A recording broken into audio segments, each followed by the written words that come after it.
It seems we have a guest with an intriguing destiny. This place exists between dream and reality, mind and matter.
Oh man. I hope everyone has their... Oh, pardon me.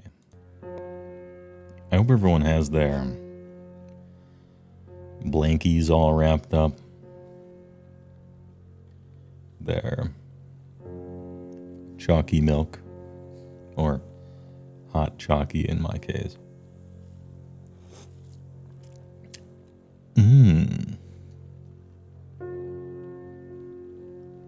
Delicious. Oh, you're crafting hot chalky as we speak. I hope you have the materials. Hope the skill check roll turns out. Vault Boy, waifu weekend, it's here at last. Yeah. This game technically does feature some waifus, but it's it's a bedtime story, this game. If I had to sum it up, I would call it the weight of responsibility. Sort of like historical fiction, I guess. Sippy has been acquired. Also, Mr. Woe YouTube chat is not on the stream. Yeah, the robot hasn't connected to it yet, but it soon will. Oh, there we go. Just did. Sunshine and Black about to get into bed. This shit is about to hit so hard, brother. Crafting hot chalky, 98%. All right, we're filling those XP bars. No big deal. The bus stop train station, Kahi. I haven't streamed on a weekend in a million years, so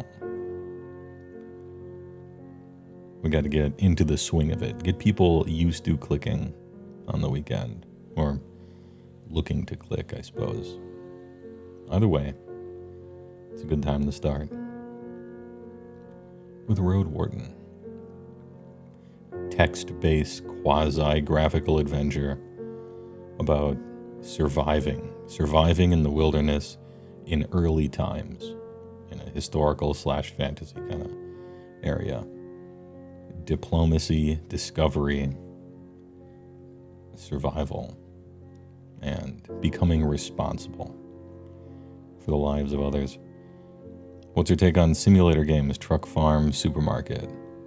I don't go in for them too much, but I think they're an important cornerstone of PC gaming.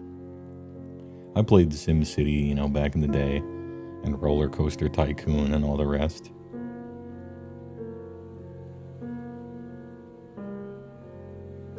Lurker status abolished. Sippy acquired, personage in chair, blankie. Alright, all systems nominal. Anyway, Bus Stop Train Station. I find those games to be, back when I played them, really satisfying in a certain respect. It's fun to build your little town or build your little city or build your little empire or your business or whatever. Like that stuff's fun. It's the ultimate, kid game in the time after, it used to be you would buy Legos for your kids, and now you buy them. And then in the 90s and early 2000s or something, maybe you would buy them Roller Coaster Tycoon, Sin City, Minecraft. It's that kind of thing. A certain type of kid is going to waste summers doing stuff like that. And I think that's fun. Also, those are good streaming games, right? Because you can just kind of mindlessly farm stuff or mindlessly wash stuff and then just talk to chat. So I think I like the simulator games. I think they're important. What about Steel Battalion? I'm not looking for leaks.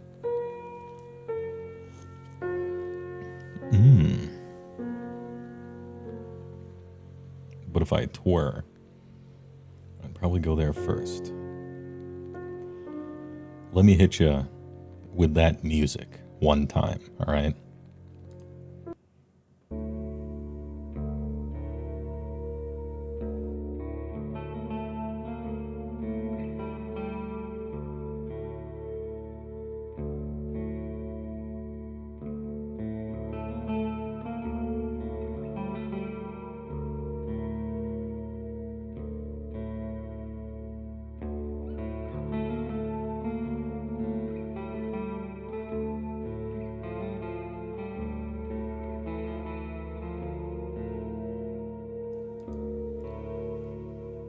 We marvel at the serenity of the forest and crave the shroud of its silence. Oh, welcome to Roadwarden's anniversary patch. Improves a few stories and bits of interface, but it won't work well with the old saves. Don't worry, I was going to start a new one anyway.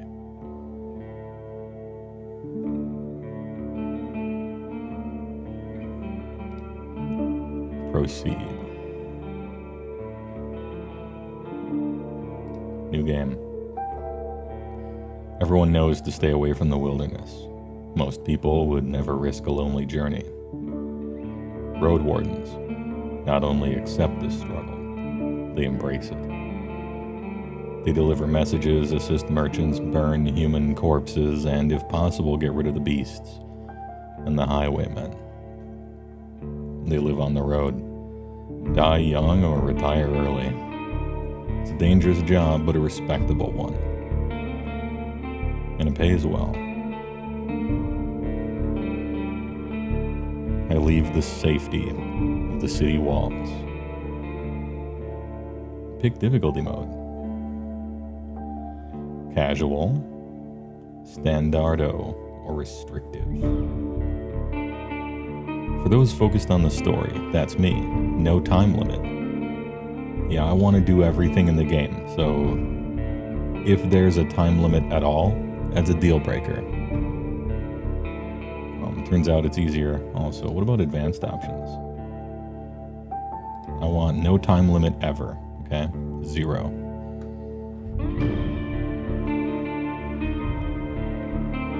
Just came in, what'd you miss?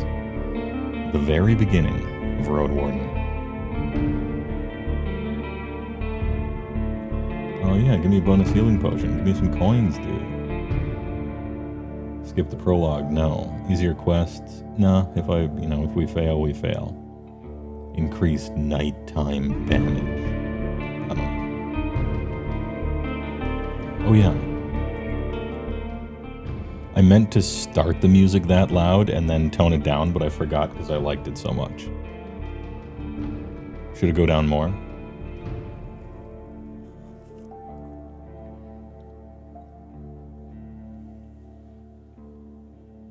Yeah, I really do like the music. Is this good? I think this looks good.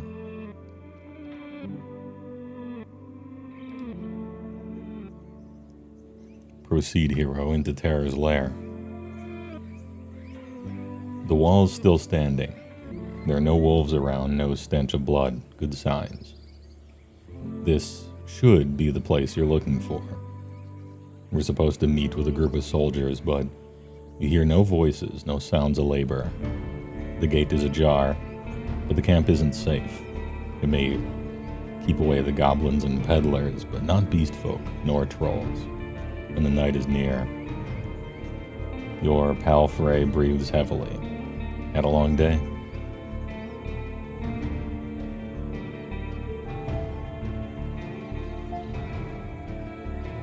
Shall we briskly? I need to look around. Cautiously. How about that? Oh, we got a quick save? Let's go.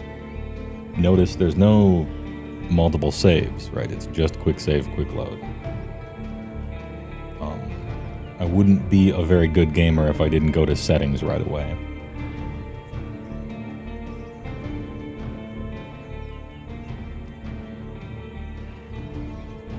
Tutorials, dev support, achievements, quests show, describe attributes. Sure, okay.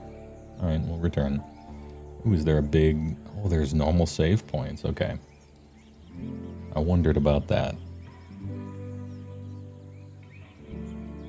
Let's look around cautiously, shall we?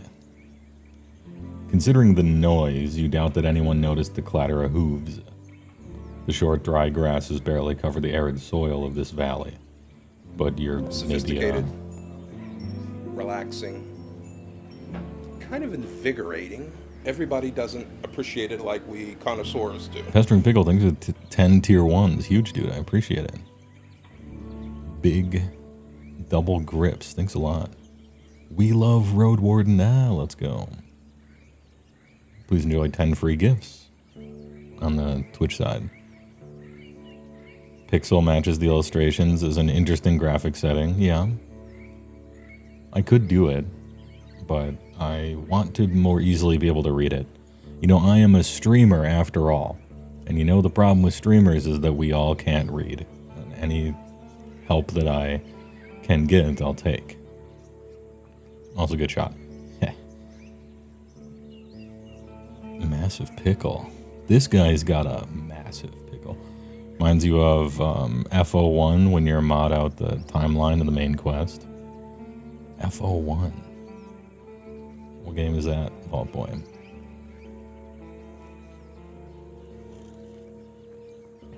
Ahem. Where was I? The short, dry grasses barely cover the arid soil of this valley. But you're maybe a minute away from the edge of the sparse woods, which get denser as they climb up the hills. At best, this trail has a few more years before getting overgrown for good. Hard to believe it's the only route north. Let's enter briskly. Ooh, I'm exhausted by that. You feel well. Take care of yourself. If you're hurt or exhausted, some actions won't be available. The weaker you are, the higher chance you'll die in combat. Alright. Nice tutorial. Your heavy boots hit the ground and the pain of the long ride finally catches up with you. You stretch out, bringing your back and legs comfort. All you want now is a table, a decent chair, a nice mug of beer, and some warm stew. With any luck, your axe won't be needed here. Approach the gate, ready to walk in. If it's a military camp, it doesn't look the part. Plenty of wasted space, and the fire pit is cold. 2 people are sitting at the table, tired and disheartened. They're looking in different directions, paying no attention to one another. One of them is holding a cup. I like how two people is kind of highlighted here to be like, okay, this is setting the scene right.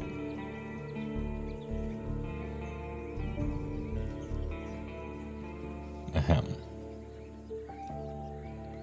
It takes him a few breaths to glance in your direction. The first person greets you with a wave of his hand. There are bags under his eyes.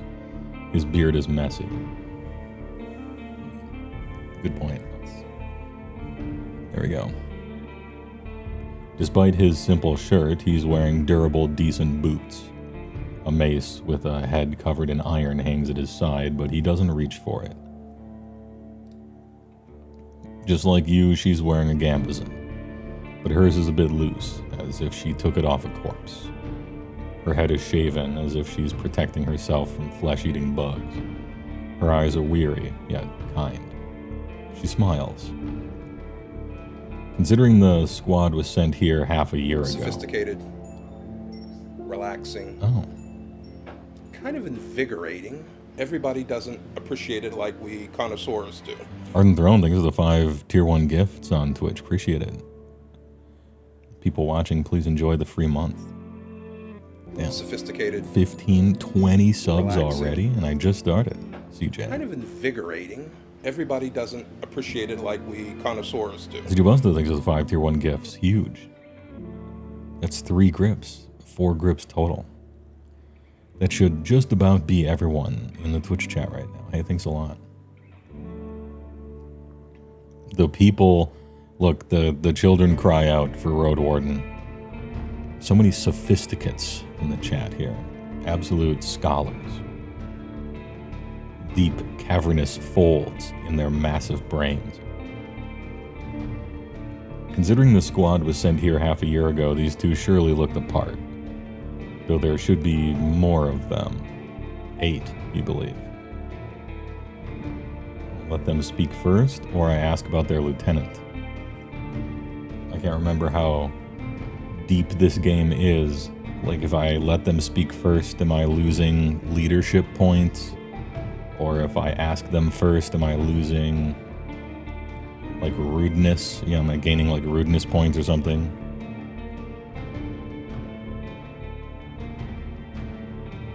I think I'm gonna take the initiative. Let's ask them about their lieutenant. You wonder how to phrase your question. Whenever you meet new people, you can influence how they perceive you by selecting one of the attributes. Friendly, playful, distanced, intimidating, or vulnerable.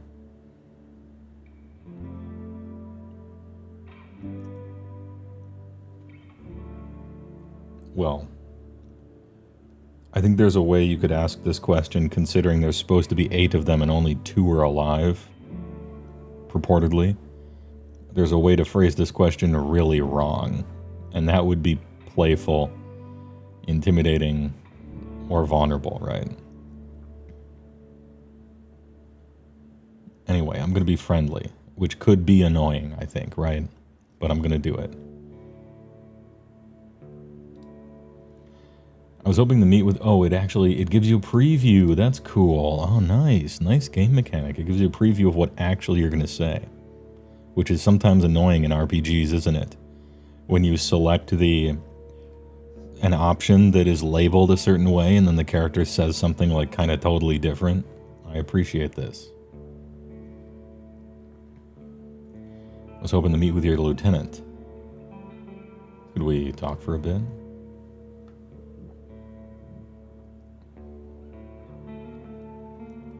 Cyberpunk mentioned. Oh, it's more than just Cyberpunk. Mass Effect mentioned. Honestly, most dialogue tree games after the 3D era, if we're honest.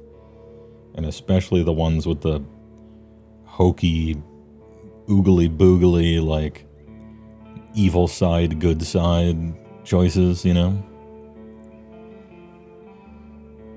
The woman lets out a loud sigh, dusts off her gambeson and steps towards you. She pays little attention to the sword at her side.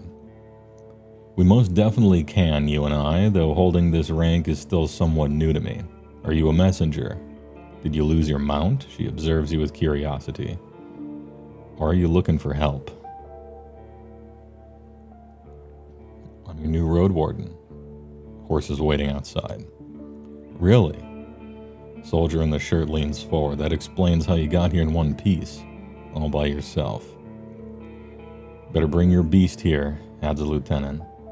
We have no hay, but I bet it dreams of dropping its saddle. Long pause. I'm Tulia, by the way. She reaches out her hand. It may be a trap. I'm not that jaded yet. I might get that jaded, but... How do you want people to call Leto? The second? Alright. I need a heroic, kingly, befitting name of the man born to rule. Magnus Lion Tower. Yeah?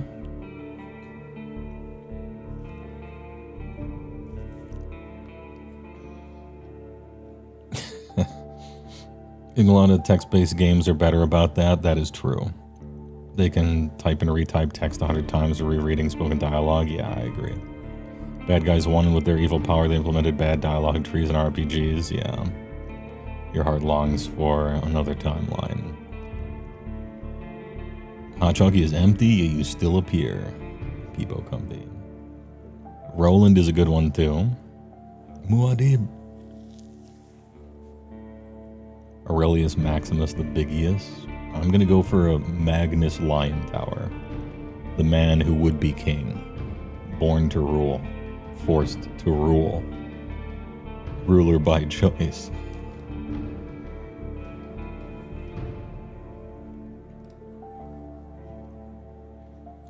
Her grasp is confident. The shake is slight. Just keep your horse away from the tents. She steps away. We don't need to smell its dung. Oh, there's this one issue. The soldier in the shirt also rises to his feet. We've no tent to spare. We'll have to use a blanket or something.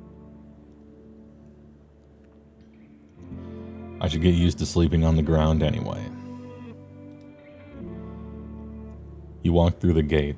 Your mount looks around and snorts anxiously. Not many humans could ride a horse. It's not only taller than you, but also bulky, as heavy as it is strong. You can get in the saddle with a single breath, but most people wouldn't know where to even begin. From every side, it's a wall of flesh. Horses were brought to the Dragon Woods from the conquests in the south. They can trot for a long time, but won't outrun some of the local monsters. Your paltry needs you to survive, but without it, you too would be lost.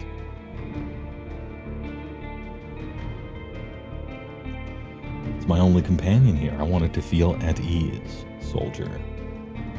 It takes a few steps towards you, scolding you with another snort. You scratch the bottom of its neck with strength and confidence, just the way it likes. Humans see useful animals and even pets as monsters in disguise. Getting emotionally attached to them is believed to lead humans to their doom. But you know that horses need companionship. You end up next to the fire pit. Removing the saddle makes the horse nicker with relief. You take a couple of minutes to examine its back, just in case. While the riding equipment is not that heavy for such a strong animal. With enough time, it starts to chafe.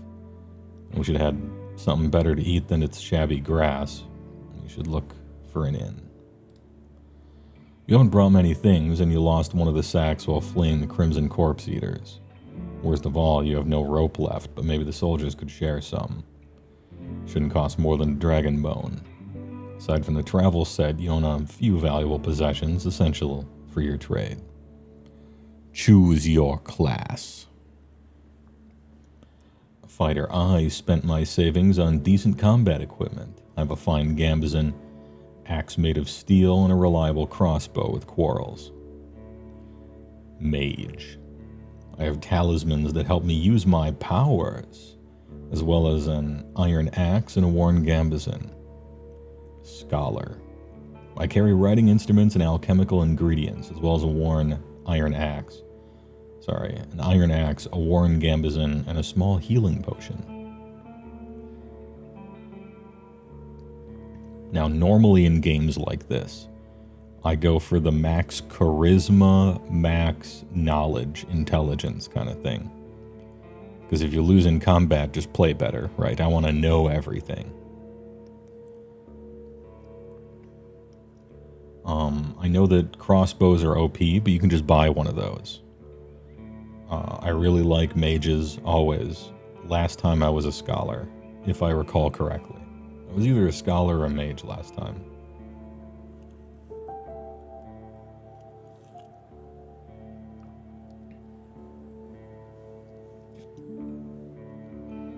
Yeah, I'm looking to be like a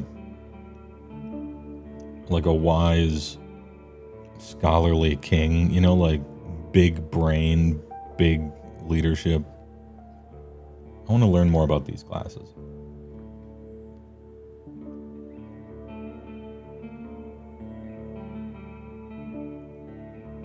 The weakness is their reliance on physical strength. Your special abilities won't be available to you if your vitality drops below 0. The mage uses Pneuma, a versatile but limited pool of energy. I don't like running out of mana. It pains me. Heal faster while resting, detect magic in a mysterious area. Oh, that's good. Distract a beast with a simple trick or find a common tongue with other magic users. Cool.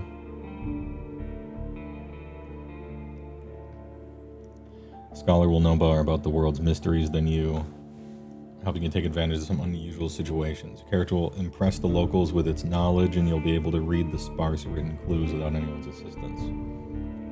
Struggle with combat more than the other classes, but with enough carefulness and exploration. Yeah. We're going Philosopher King, for sure. I'd like to play as a scholar. Open your inventory to see your possessions. Taking hits will damage your armor. You can then fix it in various settlements. I recall that.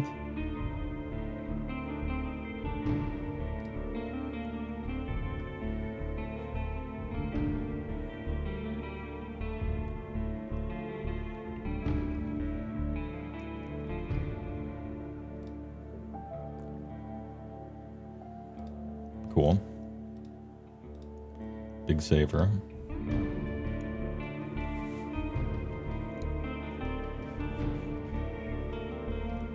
You unpack and inspect your belongings. Your water skin isn't pierced. The spare clothes are still here. Just in case, you take a look at your wooden bowl and mug, your cape, tinderbox, bandages, food rations, knife. Nothing special or too cumbersome. From time to time, your routine helps you avoid mistakes, but this doesn't make it any more exciting. They're at the table again, observing your beast and chatting between themselves. Your stomach growls at the sight of them eating out of wooden bowls. One more bowl was put at a previously unused end of the table. You can sit down on a tree log.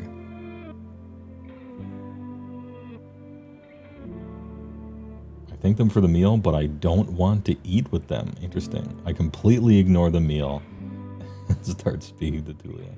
I'm going to join them. I'll take it. Oh, there's the nourishment. Starvation won't allow you to restore vitality while resting. You can find your supplies in the inventory. It's cold gruel, the meal eaten in times of hardship. This specific bowl is filled with water, hog millet, some strange-looking cereals, and blueberries. Welcoming you with a meal, even a humble one, is beyond their duty. Soldiers live with and for their companions, constantly on the move from one part of the realm to another, making sacrifices to protect their group as they face dozens of hideous creatures. Their lives are filled with discipline, hardship, and camaraderie. Roadwardens, on the other hand, learn how to work by themselves. They seldom engage in open combat, patrolling the same roads for years. They help the settlements stay in touch, but also maintain commerce, settle down, forge friendships. When there are no laws to follow, they use their own judgment. Different responsibilities, different lifestyles.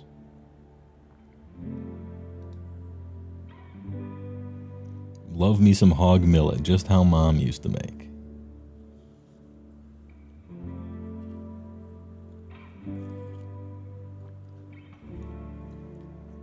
She's focused and chooses her words carefully. She looks away only when she gathers her thoughts. I'm afraid I can tell you less than I would like to, and less than I should. She nods towards the other soldier. As you can see, there's not a lot of us left. At the beginning of summer, there were 8 of us, including our previous lieutenant. 5 are dead, 1 is run away in tears. We're also strangers in this land, adds her companion. The man leans forward, his legs shake nervously.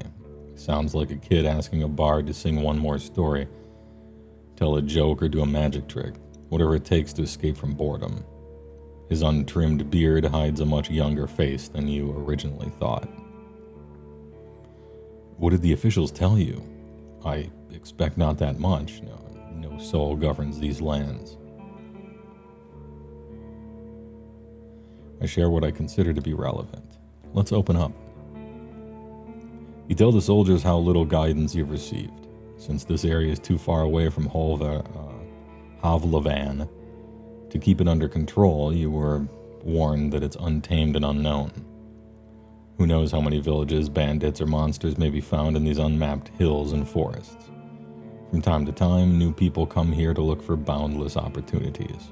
Most of them never return. Do they turn into walking corpses or find what they're looking for? The lieutenant drinks from her cup and crosses her legs ankle on knee. Seeing her chair makes you doubt she'll ever find a comfortable position. Where should we start? Are we just going... We're just going straight down the list? I want to go straight down the list. Tell me a story. What about the peninsula? I'll tell you what I know, and you'll be the judge, says Lieutenant. How long did it take you to get here from the city? On a decent palfrey, I'd guess it'd be 3-4 days. When you confirm, she continues. From here, you can reach the coast in about a day, as long as you don't make many stops. Do you know the situation? Why no ships can get here? You nod. The sea route allows Havlavan officials to keep in touch with the coastal villages, collect taxes, move the soldiers, collect lumber, deliver tools. Maintaining order on a wild coast, such as this one, is like filling the ocean depths with coins. Because of the rocks, you can hardly stop a ship 5 miles from the shore, and boats can't get much closer. She nods. I don't know much about fishing, but there's not that many people living by the shore, and they don't crave to stay in touch with the city folk. As she pauses, her companion carries on. No soul from the north ever came to the camp, but when we travel to the roadside inn, Pell to the north, they're happy to trade and to play dice. I'd stay at one of the settlements. The man clears his throat. I mean, you know, we're to guard this road, and this camp is our post, and, well, turns towards Tulia. She lowers her voice. Don't take it the wrong way, Magnus Lion Tower. But, are you a devout soul? Choose your God. Alright, what do we got here?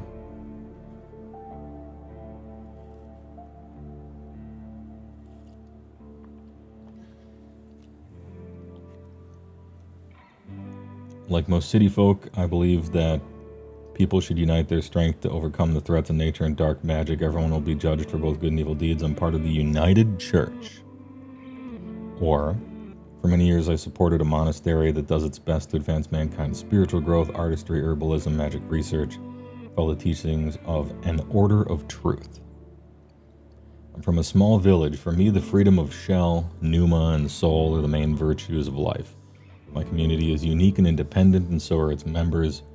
I have a place in my fellowship. I have a strong connection to nature and spirits and follow the path of my ancestors.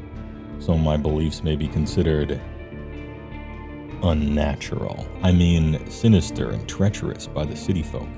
You'd probably call me a pagan. Or there's no evidence of the right's existence, and all the mystical tales are explained by magic. Checkmate. Atheist debate me.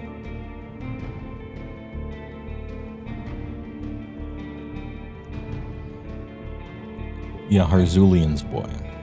I agree. I like how each of the paragraphs, I mean, you can tell each one has a little bit of something, you know, some more than others, but for the most part, they tried to make it like a reasonable religion for all of them, instead of like, I'm from the Church of Super Racism, and I'm from the Order of Fascisto, you know, whatever. Like, they don't make them like overtly, stupidly evil, right? Maybe the pagan one is the most overtly evil sounding, but even that one draws on like nature and spirits and stuff, right? 40K is seething. I like 40K's satire, but you don't have to satirize everything. That was a choice, and it's a fine one. Unless you start doing it and then stop later on, then it becomes a little problematic, but...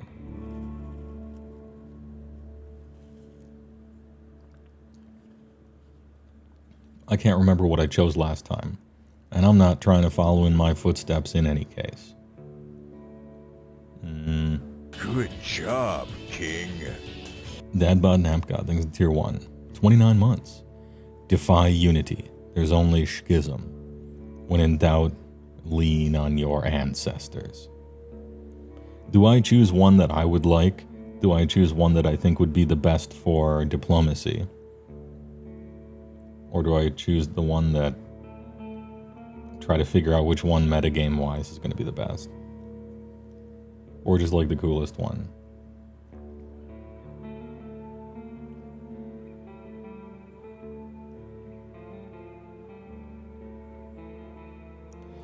I like for me, I like the small village, magic, and magic are the main virtues of my life. My community is unique and independent, and we are arcane wizards and sorcerers. I'm in a fellowship. I think that's kind of cool. Or tears, think of the bits. Pick the one that is the weirdest for more distance to your character. Yeah, I think so too.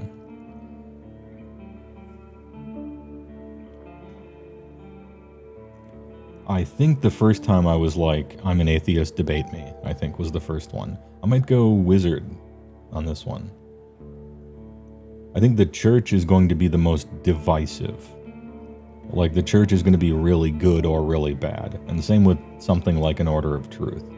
I don't know, I might do the fellowship a little wizard colony.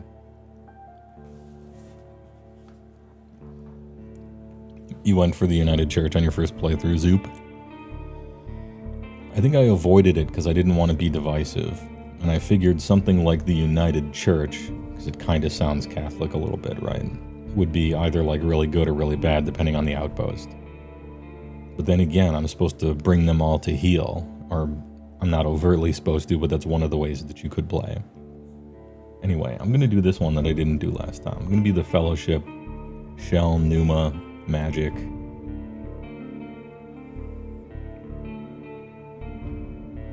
Things with United and Truth in the name are usually mean to others. Yeah, that's true. That's true. I don't think people are going to like the magic one, though. But that'll make things interesting, it's fine. Oh, I see. She hesitantly looks away. I don't know much about that River of Faith, but I'm sure they're not that different. I'm a Unite myself, she says, with a sort of pride in her voice. So she follows the United Church.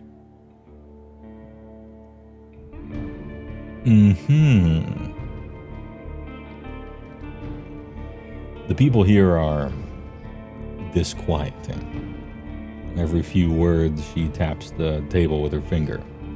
Their traditions won't help them negotiate with the officials. Here, she starts to draw lines with her index finger, as if she's pointing at an invisible map. Peninsula is connected with roads like a big circle. In the northwest, you'll find a weird village at a bog. It's not exactly pagan, I don't think. Even has a priest who claims to be an eremite like yourself. They do crazy shit, her companion chips in. They use the dead to cut down trees and dig in soil. Once I saw it, I begged to never return there. You've heard tales such as this one since you were a child. If an isolated settlement manages to survive without a city's influence, its customs and traditions grow more and more alien. Every generation learns how to adapt to the dangerous conditions they have to deal with, and the rustic pagan traditions muddy their river of faith. United Church often warns its members about the crazy druids, necromancers, and blood mages, the bringers of doom, traitors to humankind.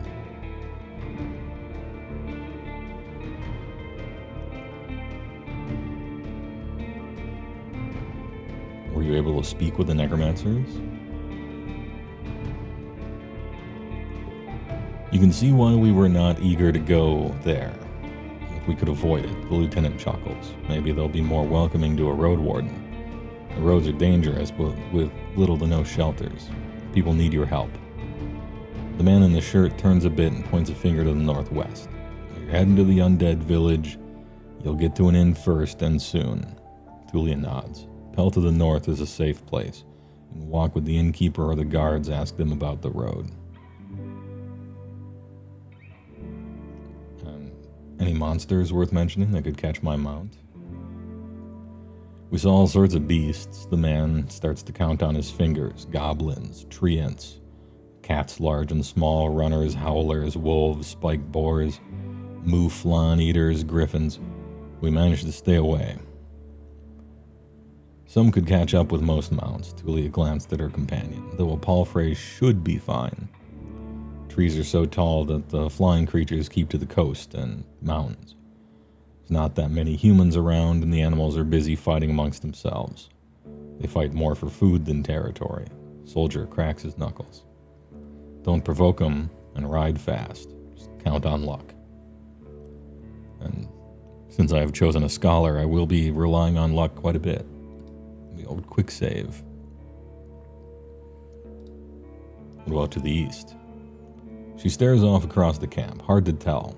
We went there only once. There are hills, forests, and rivers. We saw a tunnel sculpted in trees and branches, but we didn't enter it. Wilderness all around. You like how much the game emphasizes how crazy overpowered horses are? I mean, they are. Or rather, they were. Horses were so overpowered, you know.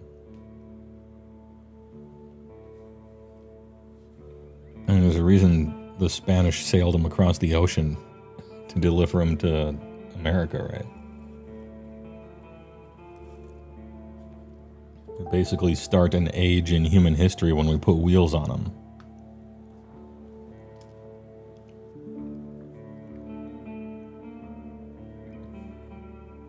Any ideas what happened to the previous Roadwarden? Tulia takes a deep breath. Aren't you a bit late for a rescue mission? I haven't heard from him almost half a year. Soldiers speak for a bit between themselves, trying to get their story straight. They confirmed that he had stopped by their camp a few times, but stopped showing up at all early summer. Bearded soldier starts to scratch the table with the tip of his knife without looking at you. I don't remember his voice. Always busy, drowning in things to take care of. He would sit somewhere, sharpen his sword, fix his loud mail, clean clothes, write notes on the wax tablet of his. Yep, and leave at dawn. Unlike us, Asterion never gets bored. Tulia lets out a joyless chuckle. He's secretive, but some of the locals speak about him warmly. Maybe he just doesn't like us. And the indigenous peoples were like, holy shit, these rule? Yeah, for sure. They do rule. Hot take, pigs are better than horses. Horses only beat on transport system. I mean, pigs are more delicious than horses, that is true. Some dude made the chariot and fucked up warfare for 100 years, yeah.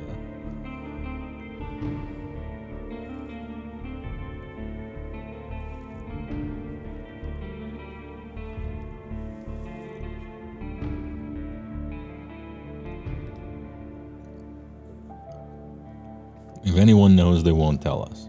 Maybe someone's keeping him in a basement. The man carves with passion. We haven't seen him or his saurian. Some made them, I bet. Officials have hired you, right? They don't expect him to return. Richer Roadwardens often use four-legged, meat-eating saurians as their mounts. They have to be tamed and trained since they're hatching, but unlike horses, they can easily defend themselves from many monsters. At least your palfrey is fast and reliable. It won't suddenly sink its teeth into an innocent passerby. You know what he was looking for? Maybe he left you a message? Neither of us had any insight into his dealings, says Tulia. My predecessor left me no clues. We also took a look at Asterian's stuff. Wait. She raises her open palm. I almost forgot. She stands up and heads to a nearby tent. He has kids in a village near Havlavan. He's planning to take all his things there. Pouch, second spear, decent bows, and potions. Quite a treasure. She glanced at you, but I would much prefer to bring them the truth about their father. You want me to find out what happened to him in exchange for his stuff?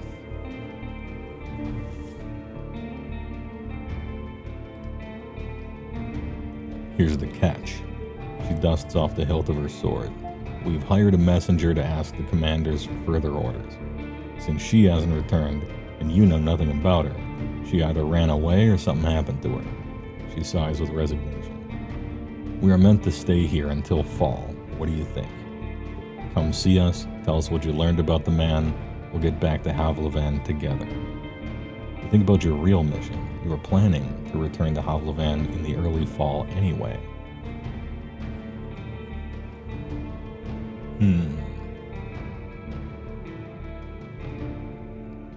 Lumineth's showing just how OP horse archers are to this very day. Yeah, true. If he's alive, I don't think he's going to be happy about me taking away all of his possessions. Ooh, journal update. Let's go. Need to confirm a note you're editing to save it. Oh, cool. You can make notes. Sweet. This is cool. Give yourself notes.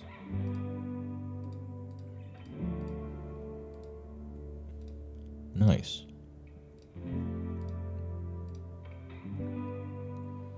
True, but he's considered dead. I doubt he'd begrudge you anything, and who knows? You may just find his shell lying on the roadside tomorrow. He wears mail, uses a spear mostly, maybe 5 feet tall but stout. Long red beard, short hair. Pale face, rarely smiles. She glances at her companion, but after he adds nothing, she sits down and stretches out her legs. So find out what happened to him. Dad alive, left. Just let me know. Can I have a rope? You're in luck. She leans towards one of the crates and moves aside a large linen sack, revealing a rope. Brings it back and nonchalantly sits down on her chair. Take it. Planning to leave it behind. 'Tis a fine rope. Take it and offer some food in return, or just take it. I have 2 food. How good am I?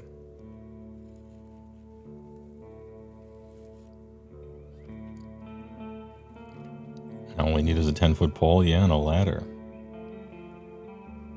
I'm taking the rope.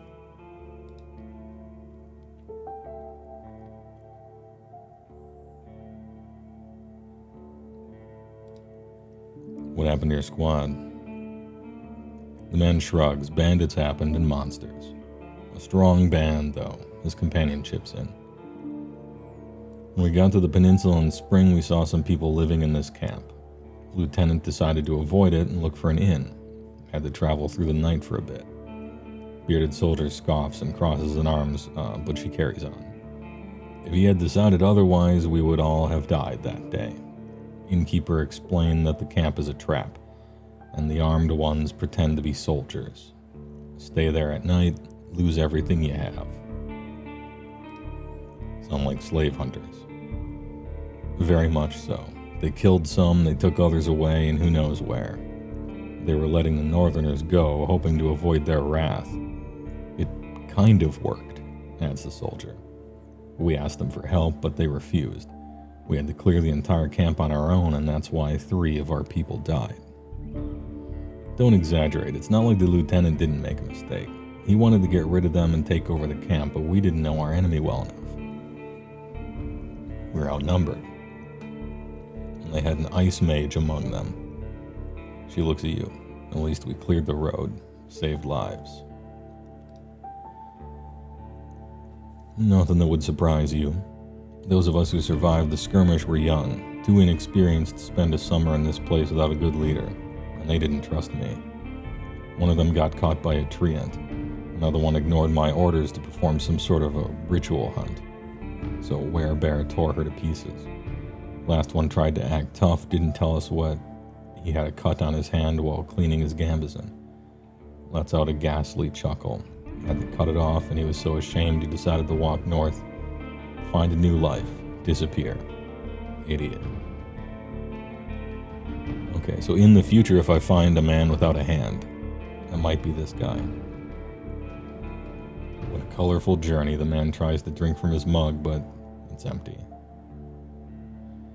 I'm going to tell them that they made the place safer, because they actually did, because they killed the slavers. And also to make him feel better. Barely. Tulia seems tired, and who knows if it was worth the lives and effort. Yeah, true, but I was trying to say something nice. How did you become lieutenant? It's not much of a story, honestly. She looks at her hand, which is currently rolling a mug over the table. In the city, there's a strict order of... what shall I call it? She exchanges looks with her companion, but he can't help her. Leadership succession, I guess. Havlavan chief selects commanders, those select lieutenants, and those put their soldiers in order of priority. If a lieutenant dies, they get replaced by the next soldier in line. So you were the next? Not exactly. When we fought the bandits, our lieutenant was hit by a slingshot. His boyfriend jumped to help him, but failed to protect either of them from a spell. It was like a ball of ice that hung above them and exploded, piercing their heads, completely avoiding their shield. Really unpleasant. She pauses. And you were the third in line, is that right? Basically, yeah, she says without enthusiasm. I didn't plan to become leader, though. I'll get demoted once we return to the city. I prefer to follow anyway. What's your mission? Lieutenant looks into your eyes. You know, the usual. Making the road safe, keeping people alive. I explained that it may be important for me to know what they have tried to accomplish. I can't really tell you. You sense no hesitation. Do you have any other questions? She doesn't trust me enough to tell me about her squad's mission. We'll have to work on that later. Maybe if I would have given her food. Anything I should know about the camp? The story is brief. Some merchants built a camp to have an extra stop for mules and donkeys, just between the inn and the southern villages. Plenty of grass here and a pond nearby. When the peninsula grew more dangerous, the camp stood abandoned from time to time, serving as shelter for travelers.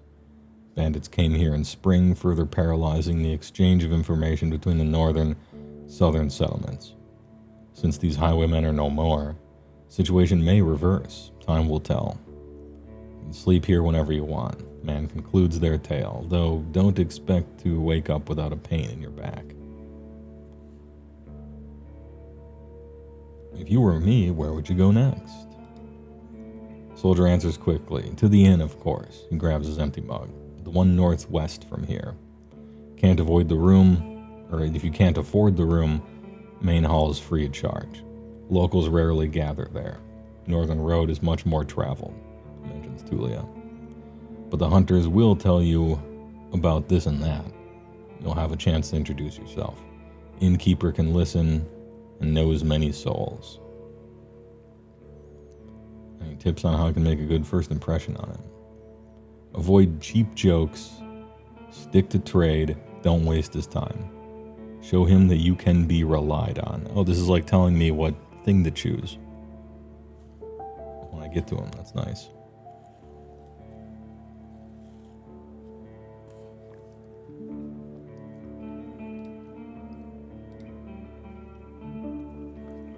agree. And may you do better than Asterion did. Stay vigilant. She winks at you, shattering the mask of a soldier. Hey, alright. Thanks for your help. Just one more thing. If I can. The bearded man approaches you. Can you take the first watch? Splitting time between 3 people makes a great difference. You think for a moment. To fully rest, you would need a good sleep. Bro, I'm a hero. Leave it to me. Fabulous. He pats your shoulder. Should be calm, at least before midnight. Wake me up in a few hours, even earlier, if anything happens. I'm doing my part. No, we're going to be stoic, okay? We'll just nod. You go to the barrel and splash water on your face makes you even more aware of how much you need a bath. After the night, it will only get worse. Your horse is already napping, still too anxious to lay down. Stay tidy to have a better chance to influence others. Oh, we got all 4 of them. Appearance, armor, vitality, nourishment.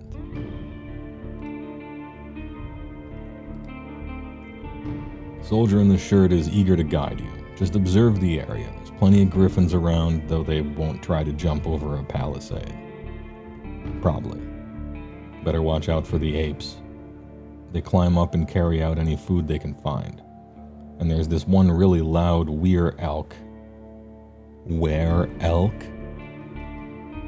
It keeps smelling the wall, though it has never tried to get in. He points at the gate. The lieutenant and I will block the entrances. They're quite heavy, so if anyone comes here looking for shelter, better call us to help you out. And if someone is being chased by wolves or anything, better throw them the rope instead. He scratches his head. If it gets cold, feel free to make a fire. Best place is on the watchtower. You may want to put a blanket there or something. Watchtower? Gives you a long, puzzled look. Oh, here. He points at the pile of crates. Just climb up to the tallest one. You'll have a great view of the northern side. More dangerous side. And also, I know you're tired after all that riding. Points at the tent on the other side of the camp. I can handle a couple hours sleeping on the ground. If you wish, go there after me and rest just this once. At least I have a pallet inside.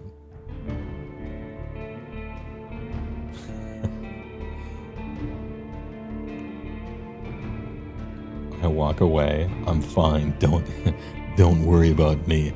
The walking away and talking over my shoulder like I'm an anime character. It's a lot. You put your blanket on the tallest crate and sit down. Night is warm, but the sporadic summer breeze brings gentle refreshment. From time to time, your back aches and you have to force yourself to keep your eyes open. Light of the moon helps you focus on the tall grasses. For most of the time, you spot smaller critters and birds, but there are exceptions. At one point, you see 3-horned deer trying to challenge one another. Before they clash their antlers, a 2-legged dragonling appears, leading its much smaller offspring. Furry beasts try to intimidate the predators with roars and aggressive head movements. After a few moments, both sides walk away slowly, not wanting to risk the fight, nor to admit their defeat. You hear the death screams of distant prey and the mating calls of monkeys. Runners are chasing a gray hare. A couple of musk oxen lazily chew the grass, preparing themselves to sleep. Dusk fox is running together with a lynx, making playful screeches.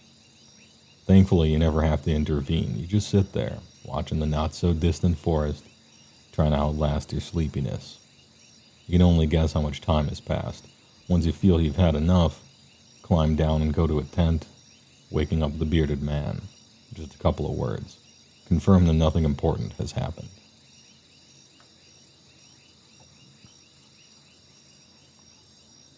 There's always a bigger fish.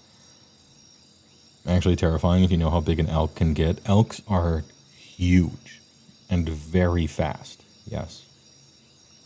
Place has monkeys and elk. Yeah. There's crazy beasts in the wilderness.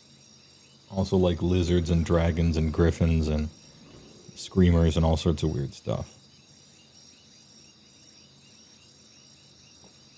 A little bit of fantasy creatures. Oh, an incoming ad break. Hey, alright. I'm basically out of hot chalky anyway. Getting a drink, BRB.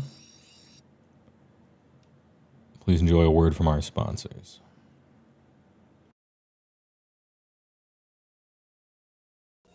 Introducing the best news for ice cream lovers since ice cream began. New Simple Pleasures. It's everything you love about ice cream, but no point.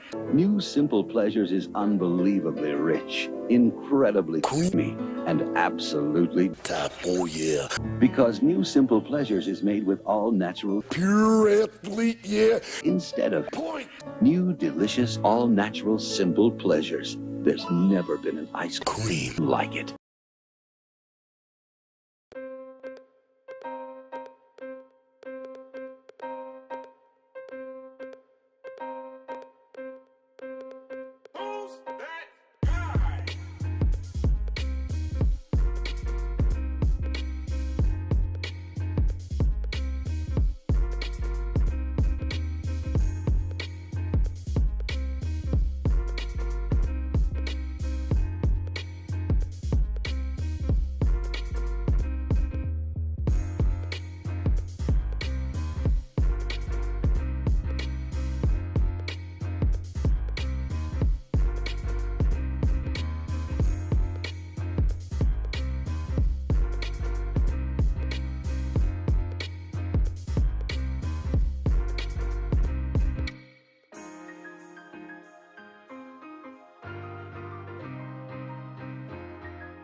Yo. We're back. Elks are spooky. They sprint through they can sprint through like 6 feet of snow. They're scary strong. They can run like 40 miles an hour. And they're 6 foot tall at the shoulder, if I recall. They are dangerous if they are upset.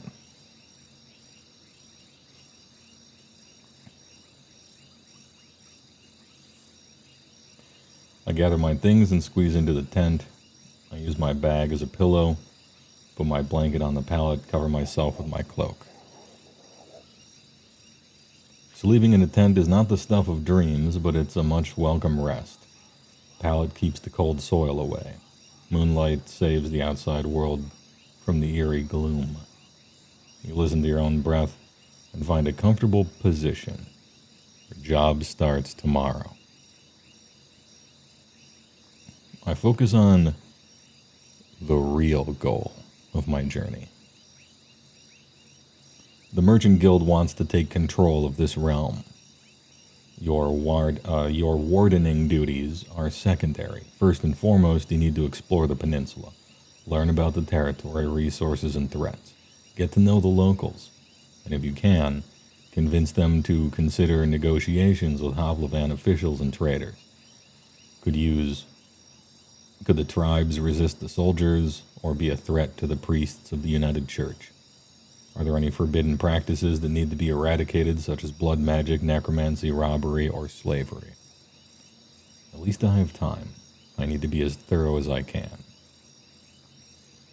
Once you finish your reconnaissance, you should speak with Thule and return to Havlavan. There you'll report back to your employers and get your reward. In the meantime, you have your own goal to pursue. Oh, cool, we have our own goal. What should my goal be? Choose your goal. Gather some extra coins so I can save my siblings from debt collectors. Retire early and live in prosperity and safety. I'll use them to become a major player in the Merchant Guild. I want to be remembered as the soul who brought peace and order to this realm. A hero. I just want to help people. Make this region safe for the locals and the newcomers alike. I need to find a new life. I have a difficult past, and I want it to be forgotten. Well, with a name like Magnus Lion Tower, I want to be remembered as the soul who brought peace and order to this realm. A hero.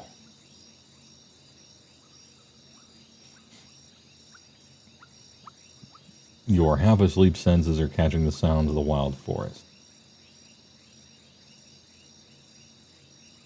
Can't travel during the night. Press the sleep button to rest. Okay, cool. Your instincts keep you alert and anxious, though the pleasant, humid, late summer air evens it out slightly. You're thinking about your goal, but you need to gather your strength. Okay, now we sleep. We click sleep. Sleeping in a tent. Spend the night in a borrowed tent. It's nothing special, but it will protect you from the wind and rain, and the ground won't be painfully hard nor cold. So this will give me no health. It will reduce my food by 1, and it will reduce my looks by 1.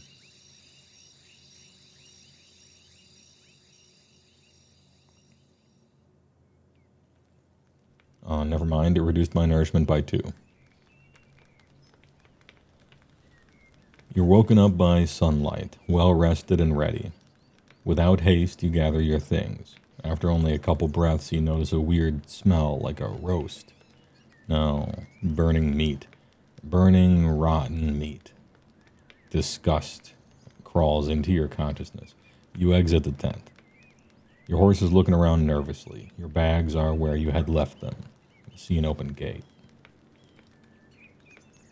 Both soldiers are standing near a humble pyre. The man in the shirt looks at it contemplatively.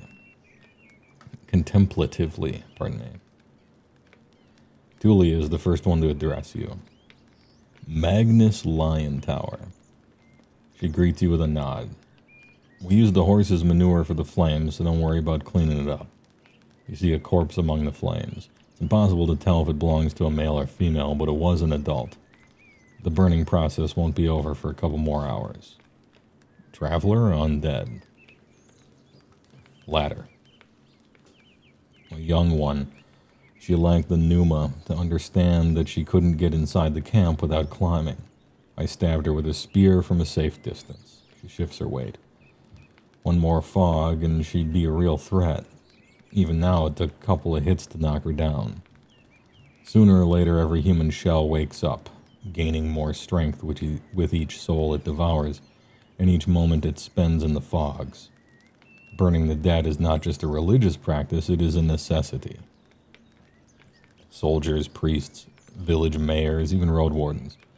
Making a large pyre takes a lot of time, but it saves lives. Tulia calls this undead a she. Most Unites hesitate to do so. Oh. Running away from the reek, huh? I don't blame you. She walks with you for a few steps. Find us here if you need us. or if you learn what happened to Asteria. There's enough ground here for you to rest. Safe travels. These words make you stop. An old farewell, mocked in a number of songs and tales, but yet you hear no scorn in Tulia's voice. You wonder how many acts of kindness like this one you're going to experience in the days to follow. She returns to the pyre. You somehow miss the fact that your mount is already saddled and warmed up. You double-check the equipment, but you don't need to fix anything. These soldiers were diligent. Normally, preparing any palfrey for a long journey takes a lot of time. Put on your gambeson and make sure that your axe is tightly attached to your belt.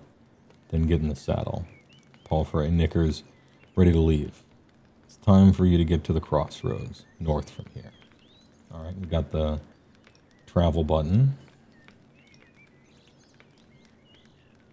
Travel forward to continue your journey. Once you're done with the north, speak with Tulia and return to Havlavan. This entire area we're going to discover.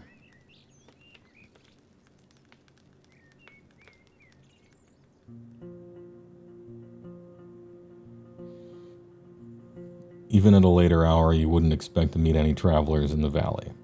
A warm summer breeze lures your mount forward, but the serene chirping of birds is quickly replaced by the distracting screeches and gurgles coming from further down the path. You soon find the pack of four-legged griffins. They're larger than foxes and merge the features of birds and furred beasts. Each one is of a different size, coat, and colors, and their temperaments are just as varied. Their fronts are covered with vivid feathers, while their rears have darker fur. Their wings are massive, making them impressive jumpers, but they're too heavy to fly. About 24 beasts are yelling, brawling, and chasing each other around, blocking your path.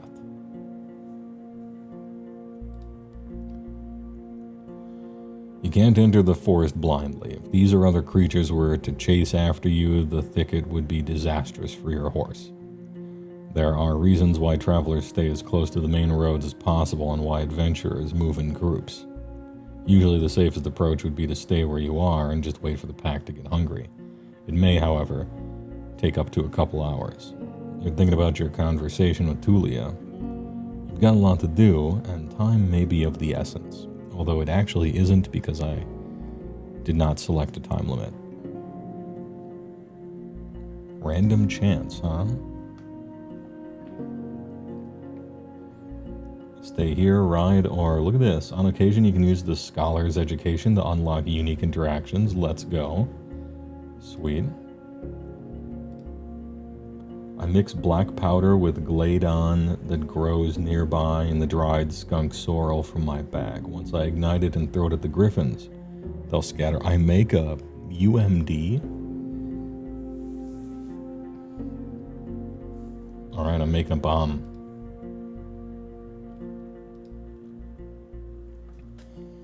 Most city folk feel aversion towards black powder, and you touch it with great care. The odor of the plants makes you feel dizzy, but what's more important is that the griffins have a wolf-like sensitivity to smell and noises. A few of the beasts turn their heads towards you as you approach the pack with a bag in your hand.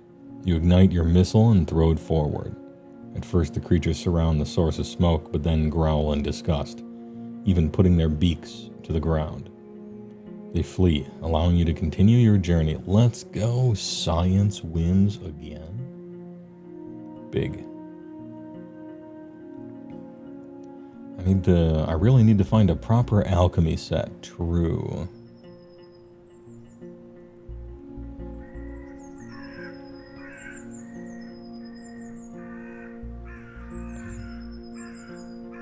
Achievement unlocked.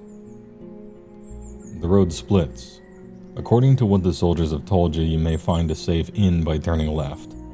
The forest to the right is lush, and the trail overgrown. Kids used to have this song. How did it go? The harshest pathway leads to the dragon's lair. Those who search for treasure, do you truly dare? The signpost in front of you doesn't make your situation much clearer. It was put there by somebody who can't write, for folks who can't read. covered in old red paint. It points east. Blood there, as people say. Danger to be found. There's not a soul to ask for guidance.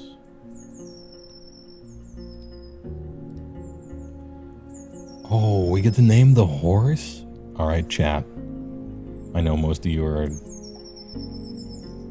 just chilling with blankies and hot chalkies. But we gotta name the horse. Canonically, the horse's name is Sodal.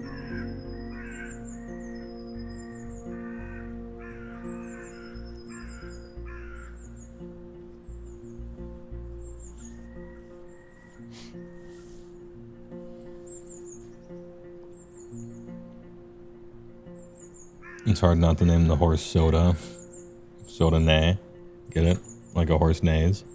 But also Japanese. Never mind.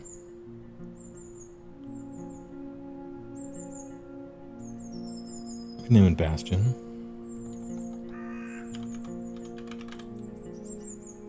I think Bastion's a fine name for a horse. And it's also, it fits with us, you know, because of our impressive name. And his Mount Bastion. Bastion is peaceful as you stroke its mane. Maybe it can't help you choose a path, but you've spent many years together. Happy to go on, it takes a couple steps forward. You spot a few berry shrubs and wild cabbages, but they still need at least 2 weeks to gain maturity. Time to make a turn. Oh, and now some more are coming in. Roach, Brago, Pineapple. Pineapple's a cute name. Brago's kind of nice. Huge nub guts.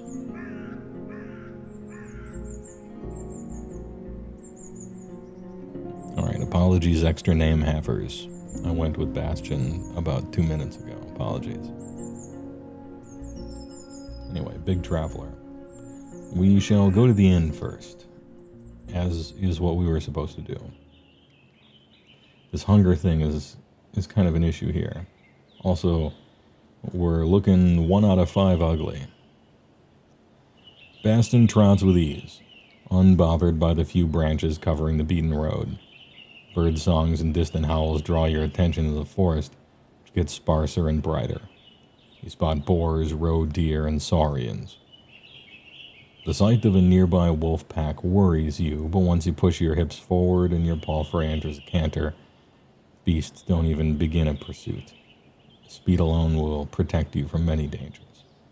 You notice a stone tower, taller than the trees.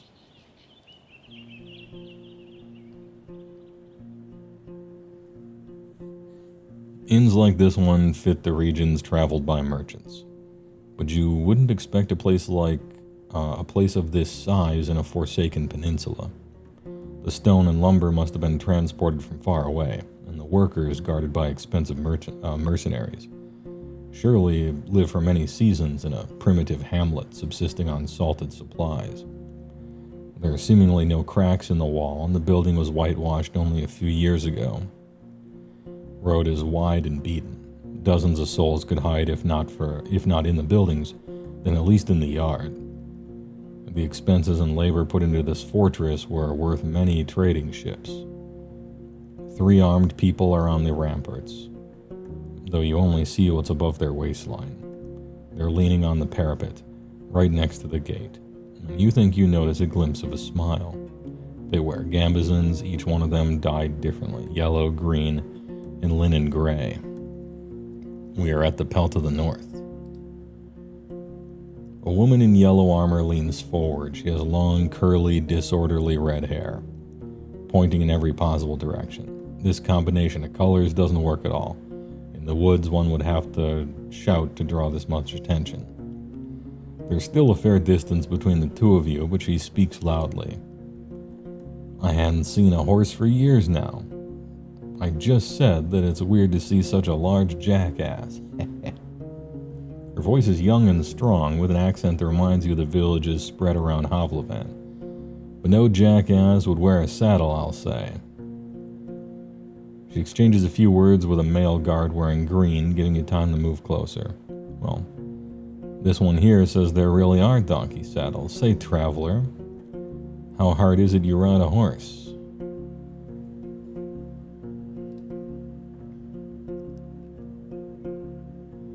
Do we joke back? This woman seems like a joker. Maybe we match the energy. We go joking, right? We're joking right back. You wouldn't believe it, the lessons were a pain. All right, here we go. You get off your horse and imitate the silly walk from the day that followed your first long journey. When your whole shell was crying. You illustrate the pain as you move your hand from your back to your hips, then thighs. In return, the guards tell you about the time when they had to carry their friend with bitten off legs for 3 days straight through the heart of the woods. Meanwhile, the other guards open the gate. You may be in a good mood, the woman in the yellow jacket smiles at you, but don't get so noisy when you talk to our boss. The man never smiles. He has the world's suffering sculpted on his face. She leads you under the roof under which your palfrey can rest, tethered with a cord to a wooden post near some old hay. Once you're ready, go inside, speak to our boss. Maybe you're hungry. Other guards take care of various chores. They peek at your mount every now and then as they're splitting firewood, cleaning their clothes, weeding the garden patches, and moving chairs. 2 of them are making a rope. You head towards the inn, hearing the piercing scream of a boar from the other side of the yard. If you are at an inn in the morning, you can spend the entire day resting. Okay, interesting.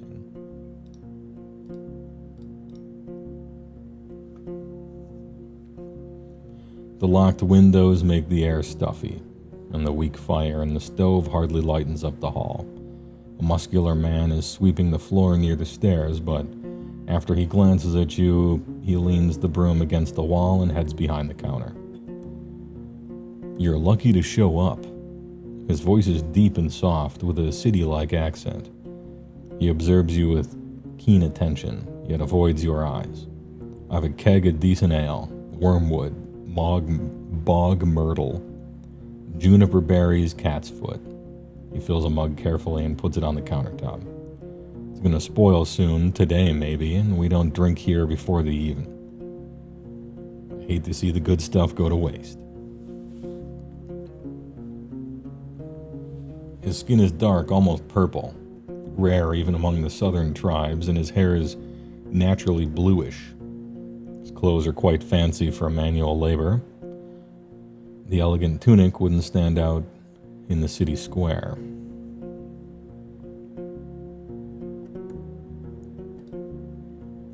The planks let out a creak after every step you make, so you slow down a bit. You can swear the innkeeper made little to no noise. Here you go, pushes the mug forward. But just so you know, my pelt of the north doesn't belong to Hoplevin. You can sleep on the floor if you wish to, but if you want a bed or a meal, you have to pay. We may have some leftovers from dinner, but I need to check. Alright, this is the innkeeper.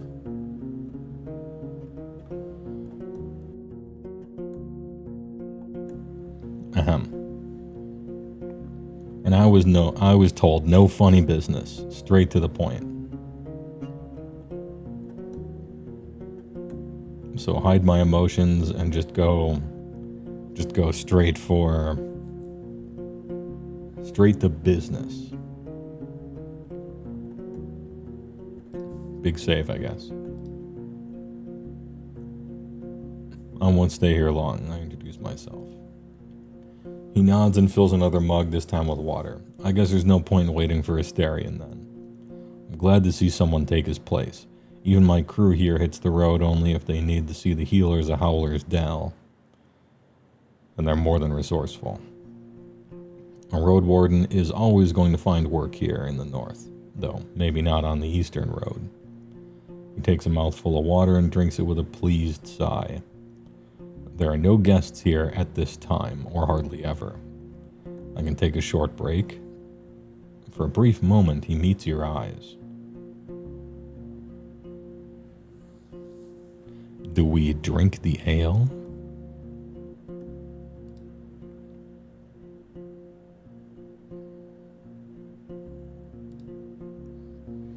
The dark room and wooden walls of the mug make the liquid look as brown as a chestnut. The lee in spring hits your nose, and the first sip is even too complex, too flowery. While the brewer has used fancy ingredients, the exotic licorice ruins the aftertaste. Now you know why there's so much left. Maybe it takes an acquired taste. Innkeeper nods. I was hoping to see someone willing to patrol the roads. Maybe you'll help me with a worrying thought I have. There are brigands in the woods.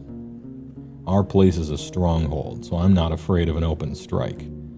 But they've gotten more active in the last 2 years. One day, they may steal our furs. And I have no doubt they're the reason why merchants come here only once. Having bandits around gets expensive. He rubs his hands together, camouflaging his paws. I want you to reach Howler's Den, northwest of here. It's the largest settlement around. I'm sure you'll get there sooner or later. Ask Thais, the mayor, about Glossia, that bloodthirsty wolf of a woman. I've heard rumors about a raid in the north. If Glossia is ready to break the truce with the locals, I'm willing to join forces with them to get rid of her band. He looks at a nearby dragon bone. Not too difficult, right?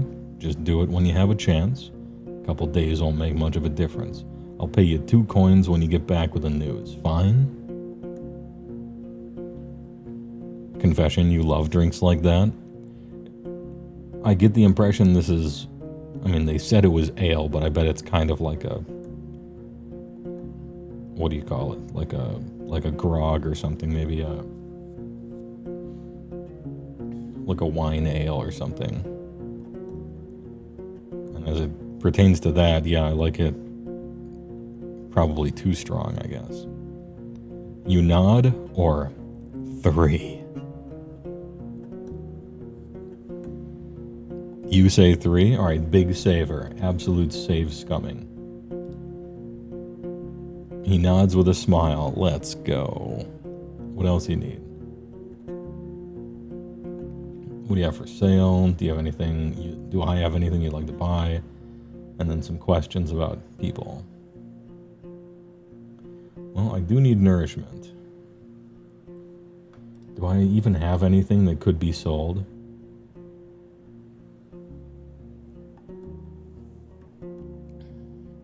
Supplies, food rations, small healing, merchandise, and equipment.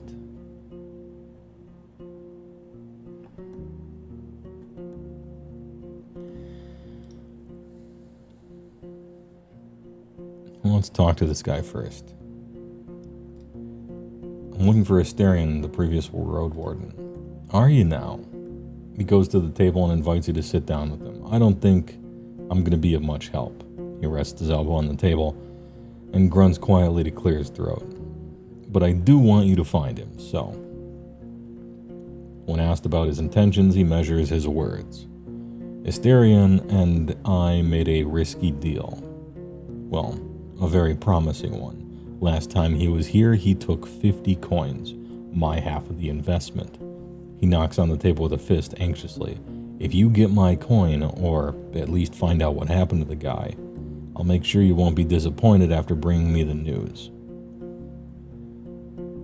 Could it be that he stole the coins and ran away?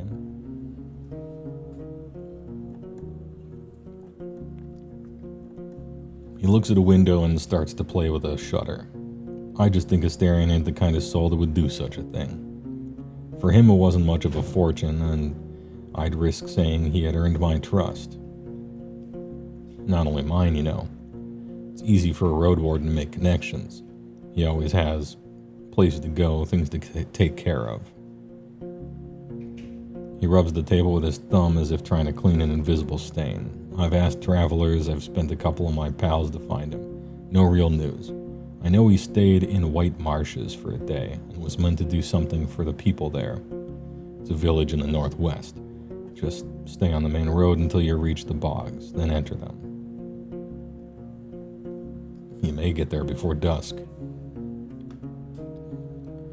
So let me know once you find anything, and we may yet return to this whole investment thing.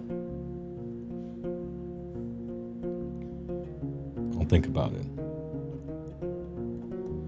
You love how much this game pushes the exact part of your brain that gets engaged by TTRPG sessions? Yeah, I agree.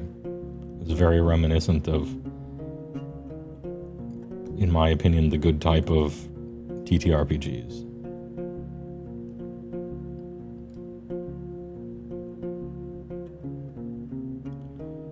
"13 hours before dusk."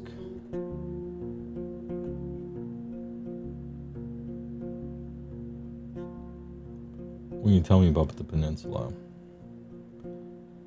What could anyone say? This place doesn't even have a name. Unless there's an old book in an archive that no soul knows about. You know what I'd call everything from here to the coast? The hunting ground. He glances at your eyes. But it's not us who hunt. Keep that in heart. But the beasts in all shapes and forms.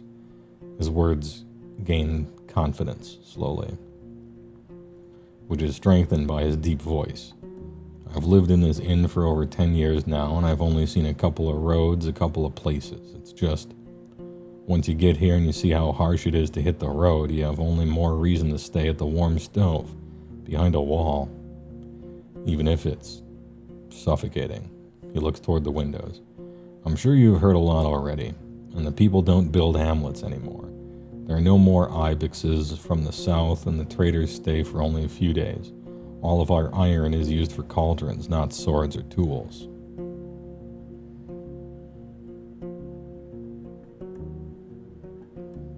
Will I find west?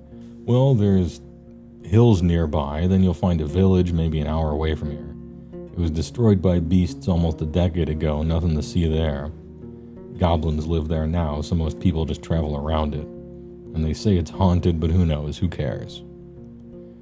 Crosses his arms and starts to sway back and forth, gathering his thoughts. You'll get to a large tree, and on the edge of the swamp. For the locals, it's sacred. You're not used to hearing someone mention pagans as if there's nothing unusual about them. There's a small path south which leads to an old mine in the mountains, nothing to find there.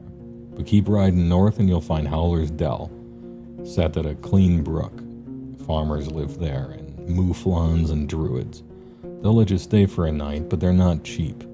If anyone thinks my prices are bad, it means they ain't been to the Ape Ale Inn yet. Lets out a gentle smile.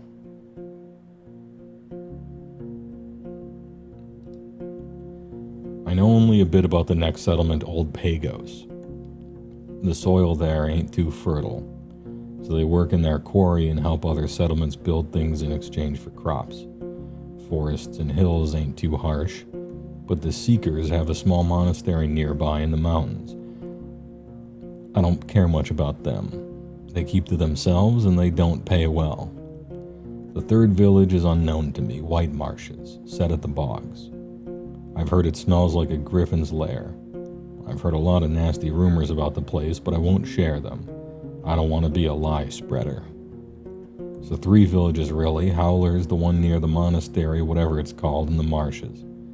Don't let their beds and palisades fool you, though. Weird people live there. Don't tell them more than you need to. You wonder if it's something he would tell other travelers as well.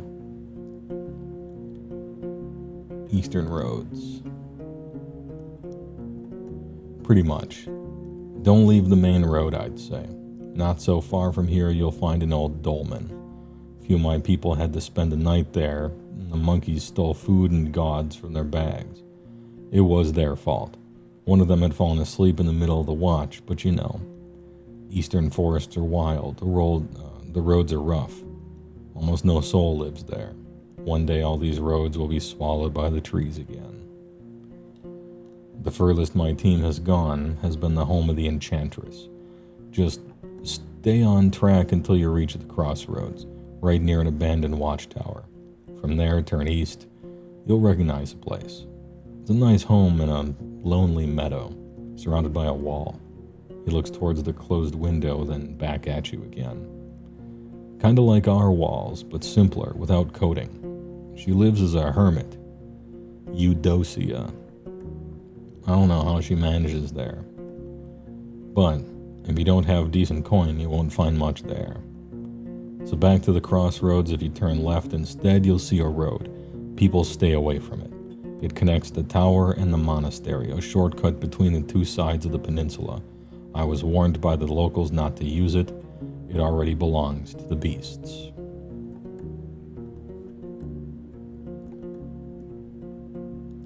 What about the northern coast? I only know about the other inn. It's far from here, maybe a day on foot, a bit less from the eastern side. His eyes once again focus on the floor. I've never been there, but I've heard it's a safe place, close to villages of fishers and hunters, though I don't know much about them. Eudocia, my beloved, an enchantress.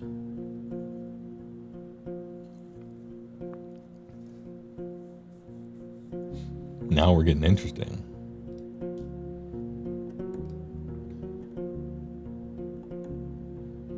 Didn't expect to find an inn of this size in a place such as this. Ah, so you know a thing or two after all. His mocking tone is soon replaced by a gentle smile. It was built long before we arrived. Didn't work out well for the previous owners. Once the war ended, they left. Not enough travelers, bad trade. Villages stick to themselves.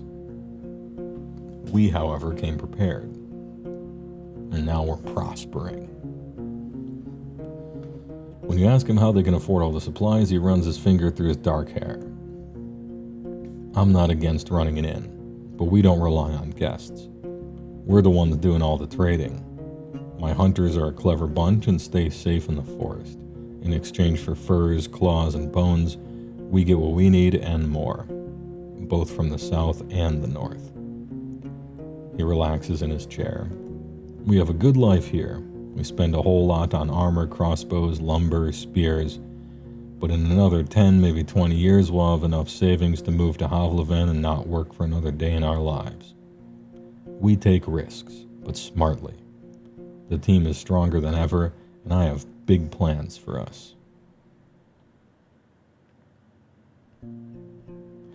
It's surprising to find a purple-skinned man so far in the north. Is there a good story behind the inn's name, or other questions? Purple-head streamer. I ain't seen a soul looking like this since my ma died, he shrugs. It's not a fascinating tale, let's just say I wasn't a part of the invasion. Yet I'm glad it freed all those who were chained by the cities and their corsairs. He looks at the wall. I'm Yazin, by the way, but I rarely hear the name. Is there a good story behind the inn's name? I mean, there's a story, but not a good one. Clears his throat. For years I wanted to have an inn called Pelt, but in my city it would be in bad taste. Taverns and inns named with a single word were cheap and a nasty reputation. There was the Claw, Mugger, Basilisk, Blissful, I think. The good places used at least 2 words: empty barrel, a rose in a helmet, Empress's smile, pig head was the exception. It was a real dive. He chuckles. In my soul, it's still just a pelt. Pelts are what we came here for and what will make us reach our goals. What do you need? About Glacia's band. He freezes, observing your hands silently. He wants me to get the answer from the mayor of Howler's Town. Yeah, I'm on it. Alright. Any rumors worth sharing? I don't like to talk to people who ain't nearby, but you know what you're doing. Who are you wondering about? Use your keyboard to name people that you're interested in. Oh, I don't know enough people yet. Journal. Humans. Asterion, Yazin, Tulia. Okay, I don't know many people. I know Dulia.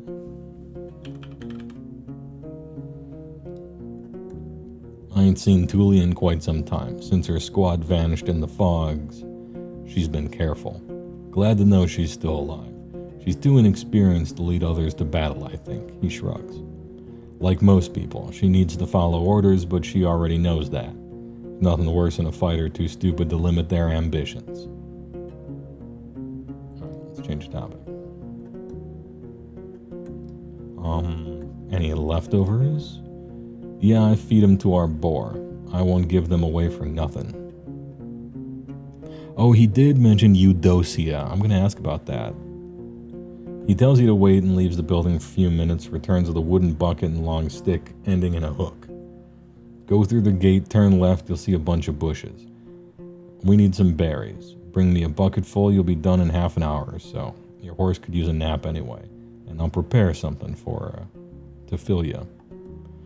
The hook is not made of metal or wood, it's a long curved claw, almost black.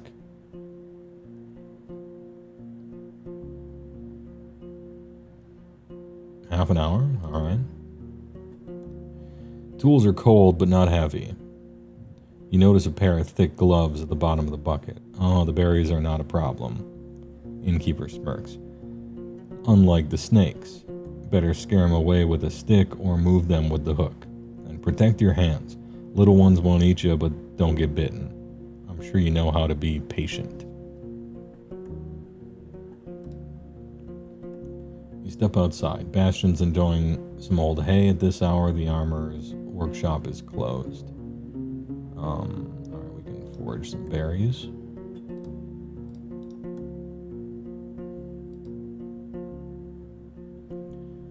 The innkeeper knew what he was talking about. You put on the gloves and look through the bushes from a safe distance. It doesn't take long before you notice the first serpent lying on a rock somewhere in the thicket. Creatures are not that large, and even if some of them hiss at you or slither closer, the jabs of the hook keep them at a distance. You don't know much about these berries. They are round and reddish. You wouldn't trust such a color even if you were looking for food in the wilderness. Plants don't have thorns, but the leaves are harsh, so make sure to thoroughly cover your skin with your clothes. You have to look through many bushes to fill the bucket, but the presence of insects and snakes doesn't allow you to relax. Oh, let's get that scholarly knowledge power. I notice a shrub that's not like the others. One of the bushes in the back has more berries than the others. They're purple, and as you squeeze one of them, you recognize that these are marsh blues, or marsh boules. In small amounts, they are added to pies, sauces, and beverages known for their delicate sourness and sweetness. Unique, but not intrusive. Still, eating a cup of them will make one sick, if not poisoned. You're surprised to see them in a meadow, far away from a wetland.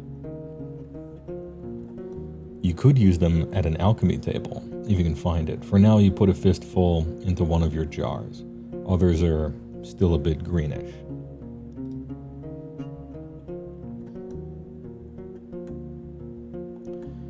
Return to the courtyard. Two of the guards are practicing in a friendly skirmish. Their wrestling is accompanied by a crowd. Enter the inn. Let me ask about Eudocia before I forget, right?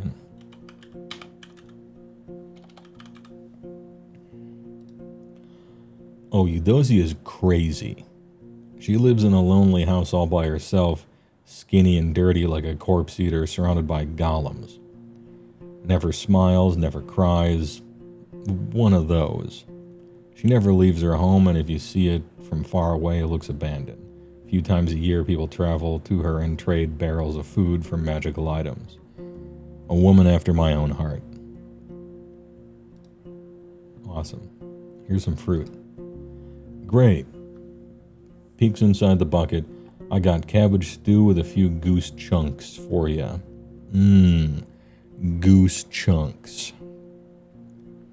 I'd serve it even to merchants if there were any around. The meal is warm and filling, well seasoned and not overcooked. And like I said, I rarely have food to spare, but feel free to ask if you ever stop by. You may be lucky, and I've been cooking my whole life.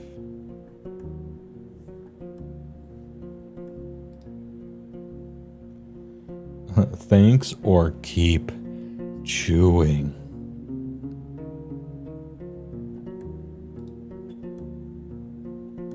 And how did that old hook of mine work out for you? I see you still have your hands. Ooh, do we want to buy the hook? Am I a hook buyer? I guess I can always buy it later, probably, right?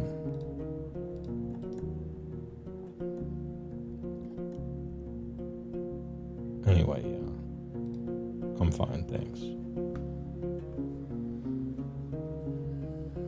It is... Alright, we got 12 hours. It's still kind of the morning.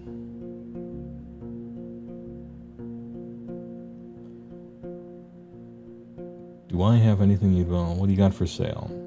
I can go and pick up a few things for you. Some food for your travels to start with. Apples, nuts, sausage.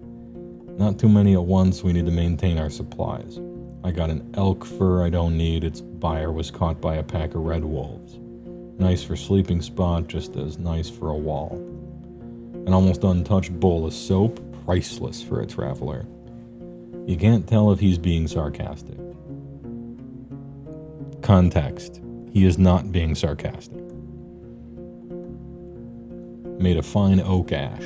Strong, though you should have some better supplies before you start your own bathhouse. After you mention you'd like something more useful on these roads, he looks down. I don't have any blades or armor to spare. But if you pay well, you can take one of our crossbows and a bunch of quarrels. A yew-bow, wool cords, and the trigger needs just a little bit of oil. It's as good as you can get without soaking it in magic. Takes a bit of muscle to draw, but even a 16-year-old could handle it. I won't sell it cheap, but I'm ready to give a discount to a helpful ally. Let me take a look at what you got. 30. God, Jesus. This thing is OP though. We gotta get one of them.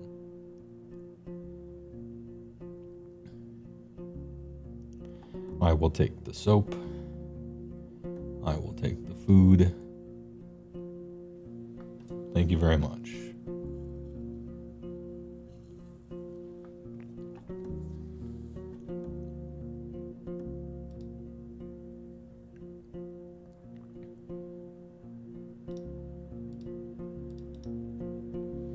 Let's go outside.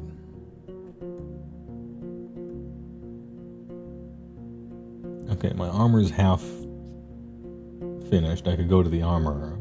I can go to the well. Probably take a shower, because I'm at 1 out of 5 over here. Or I could approach the guards. I think the guards are the ones that... let's go to the well. A recently renovated wooden roof covers the well from rain and birds. One of the guards is enjoying the cold drink he drew with a bucket. Tells you to use only as much water as necessary. The oak ash soap you own can help you get cleaner, but you need 3 pieces of bathing equipment to get more out of this place. Let's give her a wash. Nice, we're at 2 out of 5. Alright, big. What about the armorer? You walk past the well and find a small open shed, not unlike the stable, but with a humble set of clothes, carving tools, hammers, sharpening tools, pincers, knives, and other tools. As long as something can be solved by brute force, this place will find a way to do so. There are 2 people sitting on a long bench. First one's a male with maybe inch-long hair, cleanly shaven face, a thin, long yellow tunic, bare legs, and sandals. He ignores your presence, sewing a gambeson with great concentration. Second person is a boy, maybe 15. Is wearing the crude outfit of a farmer. He glances at you, but soon returns to sharpening a long dagger. Greetings. Man raises his head, but it's the boy who speaks, focused on his task. He ain't talking. Tell him what it is you need. The man smiles in confirmation, looks at the piece of garment in his hands and looks around, shrugs, and returns to you with a raised eyebrow.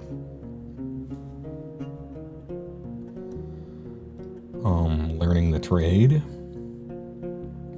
Kind of, he answers reluctantly, but his teacher pats his knee, giving him a harsh look. Kid clears his throat. Yes, but we both ain't masters, you see. There's not a soul to teach us, so once I'm ready, I'll try hunting instead. Fixing things for others is boring. The man grunts a sound, though you don't understand it. Seeing your face, the boy chuckles. He said safe. Let's meet in the middle. Boring, but safe. The man nods. Could you patch my clothes if they were torn? He shakes his head and points at the uneven seams on his own tunic, then grabs a crude bone needle and shows you its broken head. He wouldn't even if he had the tools, says the boy. But you can try in Howler's Dell or Gale Rocks. I'm in need of your services. He nods, points at the laces in the front of your jacket, raises his clenched fingers to his shoulders, gently spreads and lowers them, as if he's taken off a robe. You follow his command and allow him to properly inspect your gambeson. After a few minutes, he gives it back, then reaches for his pouch. He pulls out one dragon bone, shrugs, then another one, and waves both of them in the air. Pursing his lips, makes a few speech-like noises with his empty mouth, groaning what sounds like, I don't know. I consider his offer. +1 for 1, about an hour. Yeah, sure.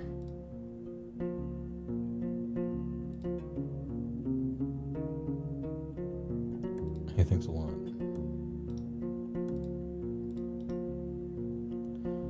Let's approach those guards.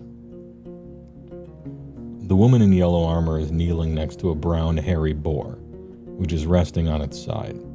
The beast is not as large as the dark ones from the forests. It responds to the touch of the human's hand and brush with grateful grunting and rapid twitches of a hind foot. No matter how friendly it appears, it's still tethered to the well, and you have no doubts that its charge would leave Bastion dead in a breath. When the woman notices you, she steps forward in the boar's disappointment. So, the new Roadwarden. She points at a window with her chin, forestalling the question. We don't need anything now, but when we travel with our furs, we can use some assistance. She may be around 30, but her warm voice and bright smile are camouflaging the touch of time on her unpowdered face. Like many red-haired people with freckles, her skin is unhealthily pale. The boar runs up to her, observing your boots and fruitlessly sniffing for food beneath the beaten ground. She pats its back, but maintains her focus. How about a game or two? We have a bit of time and can talk a bit about this and that. Maybe you'll get a couple of coins. Or lose one, she winks. We could play dice or throw axes at a target. And the absolute, unrepentant, zero shame, save scumming begins now. Quick save, my boys. Let's play some dice, shall we? Your arrival, and especially the dragon bone you pull out, are cheerfully welcomed. 2 of the guards bring a table from the inn. Another one prepares a couple of stools and chairs. There are also spectators, and you're told that the other hunters are either sleeping or have duty on the tower. Remember, no magic, says one of the players. His face is deadly serious. The game is new to you, but in no way baffling. 4 people can play at once. The wooden dice are long, with only 4 dotted faces. Every time someone wins a round, they get a point, and the person with the most points at the end of the game wins all the coins. As you play, you don't feel like you have much control over the results. Let's blend in with the group.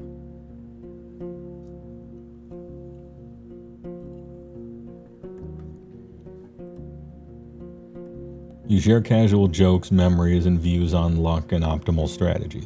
Bastion and Tulia's camp are also brought up, but when you ask about the roads or the locals, their stories are vague.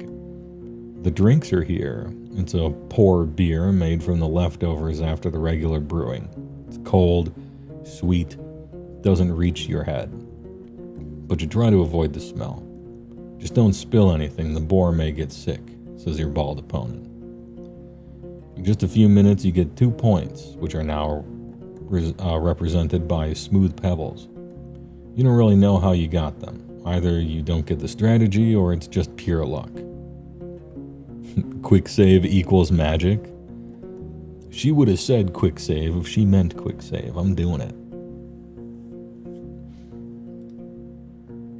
There's a strategy to this game. I can see it. I can't be sure I'll win, but I can play better than they expect. All right, big quick save. Let's go.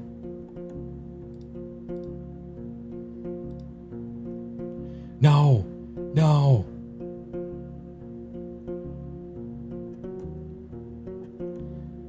And reload. There we go. First try. First try. So easy. Imagine. No magic used here, just quick save. Man, I guess I'm just lucky. During the final round, you get ahead of everyone, and the spectators playfully comment on your moves. The winner takes all. 3 dragons are placed on the table, and you put them in your pouch quickly. Table and chairs are moved back to the building, and the guard in yellow armor thanks you for playing. Thank you for playing. Is there anything you need? Yeah, another game. Alright, time to save and quick load in this location for the next 3 hours. Until I have $100. And then proceed with the game.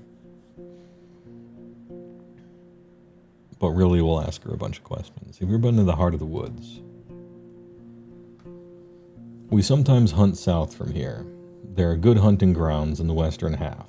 Second one is too overgrown, maybe the soil is different. She shrugs, then moves the hair away from her forehead. But it's a risky spot.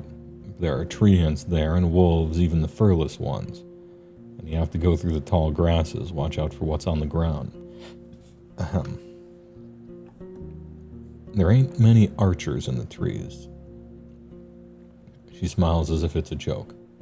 But there are all too many worms, even larger than a water leech. Tell me about yourself. Oh, what was that?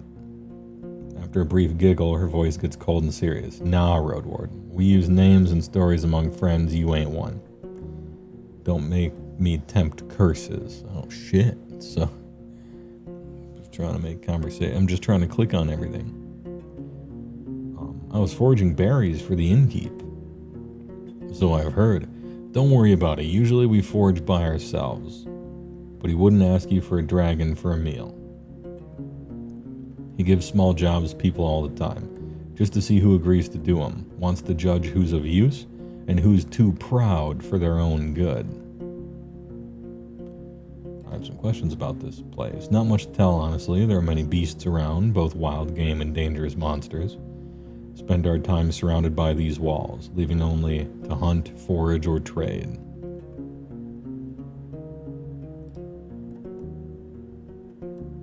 Unusual tower. I'd expect it to be closer to the gate and shorter. Like in Havlavan, fair. But it ain't here to protect the gate. This stronghold was built long before we moved in, and not to fight off humans. Tower was meant to be used by those who observe the deep forest. We look out for fires, dragons, any winged creatures that are looking to roost on the roof. Baldy, she nods towards a man who indeed is completely bald, has a great eye, sees well even in darkness. Any interesting creatures? Here? Everything lives here. She flips her hair. I swear we saw a few dragons, a unicorn family, a battle between trolls and goblins, faced 2 beastmen and a gargoyle, and a hunting queen shouts all the time. I could tell you about all of them, but I won't. She winks and pats the boar on its head. You know, hunters save their secrets, so. The group seems to be quite attached to this boar. How could you not be? She crouches and raises the boar's head, but it steps away and squeals as if someone was murdering it. It came with us from the city, just in case. We had no clue how our first winter would go, So we needed some backup meat. And it works too. Cleans the dirt. She reaches out to the beast again, but it trots away. The woman straightens up with a pleased sigh. We haven't needed to eat it so far, but it's also funny. I learned in my home village that the farm boars are getting a bit smaller and more cuddly, kind of like ibexes. So it's not such a wild, dangerous beast. But we don't let it close to the other animals, or children. What do you usually hunt for? Anything we can eat or sell. If there's a partridge, a squirrel, or a rat, we don't complain. And when we move as a group, we look for something larger. Deers and aurochs are delicious. But we don't always look for taste alone. There's value in bones, antlers, claws, and tusks. Things people use to make tools or sculptures. We use some of them to make tools and spears. You can never have enough spears. Pauses and looks at a strand of her hair, then suddenly speaks up again. And we look for furs, of course. What's north? I'm sorry, we don't really go to those regions. We stay close to home, only sometimes move south or west to Howler's Dell, but only to trade. We're fine with buying more than they need. They're fine with buying more than they need, since then they take wares to the coast. She takes a long breath, twirling her hair and gathering her thoughts. You know what? I've never even seen a beach, and I've been living here for how many? More than 10 years now. She giggles. The only part of the sea I've seen was from Old Pagos, which is placed on a hill. Never put a toe in salt water. She looks toward another huntress who confirms that her experience is the same. But Old Pagos is a good place, and as long as you don't mock their order and act nice, they'll also be kind. Boss says they're too serious for him to stand them, but at least they don't bite without a reason. What about the necromancers? It's something new, her voice lowers to a whisper. I've never been to White Marshes, but over the years we've seen people moving away from there, south. They told us that the place has changed too much. A priest died, I think. And the new one awakens the dead. Sorry, Roadwarden, that's all I know. If she's hiding something, she sounds convincing. Thanks. I'm looking for knowledge about wild creatures.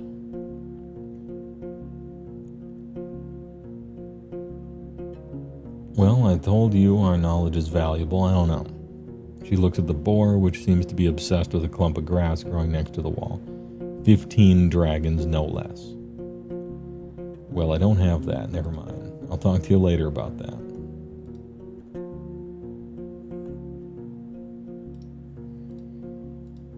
Alright, big saver. And it's not even noon yet. It's time to travel.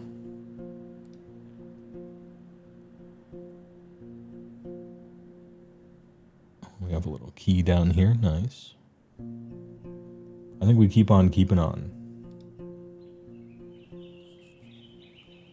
The road uphill meanders, slowing you down and forcing you to pay close attention, not only to the shadows of the trees, but also the tight rocky passages.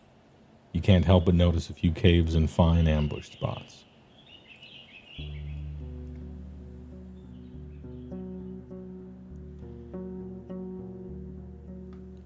Standing in front of the gate, you hear no voices, no tools at work, no steps. Dozens of birds live among the collapsed roofs. Their fluttering, singing, and squawking is free of worries. If you want to travel any further, you need to ride around the palisade. Searching the ruins may take a lot of time. The broken gate in the north will lead you to the village. Sound of a gentle river reaches you from the east, where you see a saggy fence surrounding an overgrown pasture. Behind the burnt building in the east, see an oddly barren field. Now, if I recall correctly, this is the ruins that I am not supposed to go to, or rather, I was advised to ride around. And my first path through the entire place will do the things that people tell us, I think.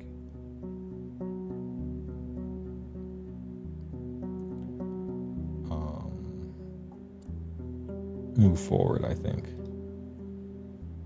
Southeast part of the village, fields in the southeast, pasture. We'll return to the south gate. Can I just move along? I can't, okay. Maybe I should have checked out that house.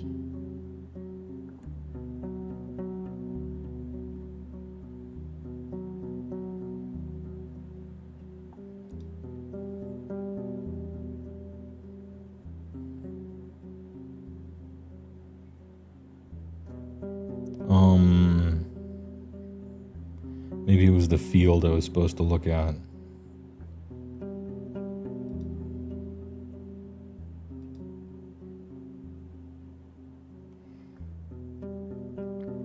Surrounded by what looks like a field plowed in late autumn, disturbed by hundreds of rains and snowfalls. There's a few clumps of grass and wheat, but a place like this one, abandoned for years, should already have turned itself into a green lea. A barren field? Maybe it was overused, but you would still expect the weeds to sprout. A curse? The path leading west from here ends at the edge of the field, shifting into a meadow, then a forest. In the north, you see a path leading around the palisade. I just don't have a way to investigate.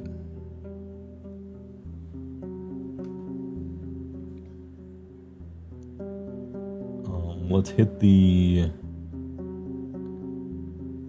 pasture in the southeast.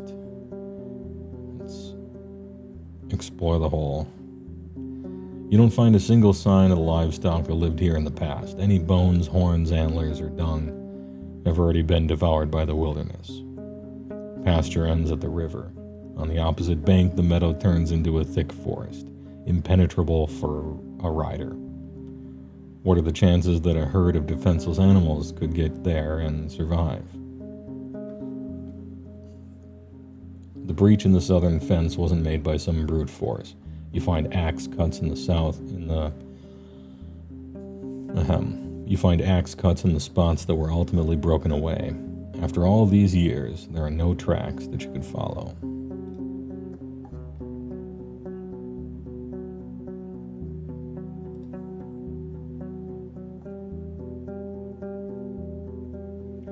Tracks of human footwear and many, many more ape footprints cover the path formed around the palisade's breach. As far as you can tell, freshest footprints lead to the village. Wooden stakes spread on the ground are rotten, covered in mushrooms, small flowers, insects, and worms. Good source of animal or goblin food, though. You'd expect them to also hunt for the birds and eggs.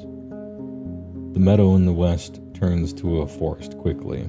Grasses in the north surround dozens of tree stumps, already covered with moss and fungi. Going south, you'll reach the large field, though you don't see any crops.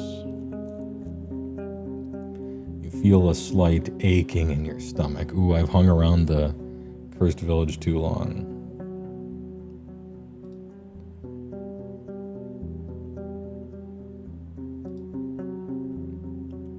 Broken logs and planks are charred, while the wooden walls are rotted and covered in moss. You see no ashes or dust, proving that the fire happened long ago. The smell is awful, and there are no reasons to stay for long. You see no furniture, just some broken shelves. It's just a storage room. Valuables, odds and ends were already taken by the scavengers.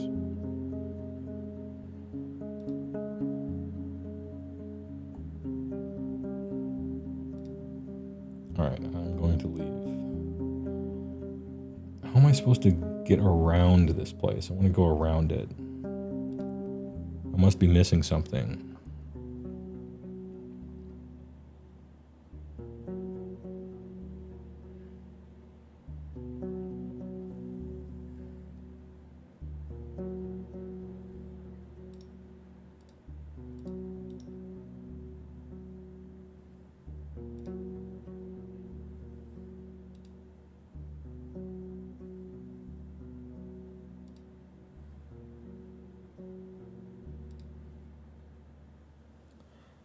I should probably look at the gate, right? Have you checked the river? No. Maybe I should. Palisade is in good shape and the entrance wasn't even touched by the fire. It was torn away, possibly thrown. The amount of used force must have been huge, but you'd expect that it would push the gate into the village, not away from it. You don't see any marks of a dragon bite. A troll could toss such planks, but after so many years, you see no paw prints. A mage? You really can't tell. I know that there's a river near here, but I'm not sure how to get to it. None of these places say river. And then that thing is just the ruins.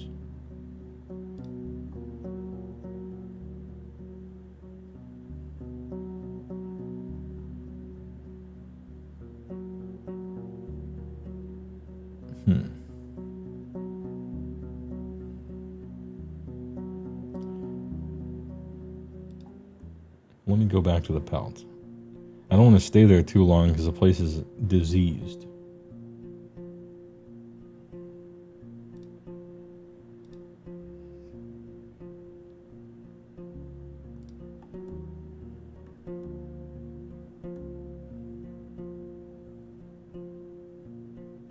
Well, maybe I just explore that whole place and find the exit. It's weird that I thought there was a way to go around it, but I guess not.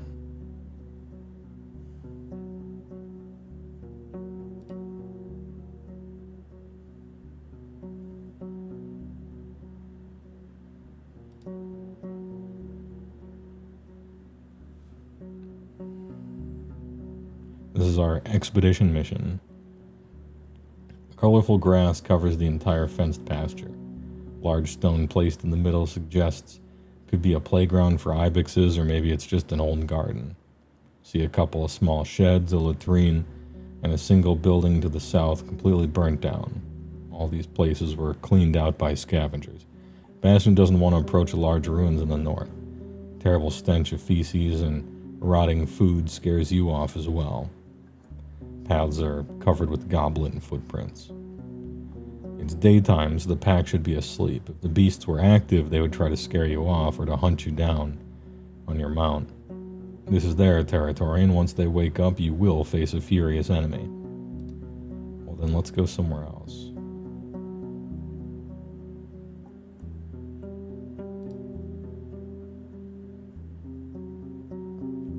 Clearing to the west. The meadow is lush and colorful, and so dense it's unsafe for a rider. For a couple of minutes, you lead Bastion with a rope, avoiding the potential disaster in case of a hoof falling into an animal den. Being forced to travel around the palisade every time you get here is going to be a pain. Most of the tree trunks look similar and have comparable size. They were most likely planted with the sole purpose of being cut down and used by the locals, though cutting so many trees at once, that alone could provoke the wrath of the herds. Such a process should be spread across a couple of seasons, and you can't be sure that that was the case. In the west and north, the clearing turns into a wild forest. In the east, see a road leading north. Ahem.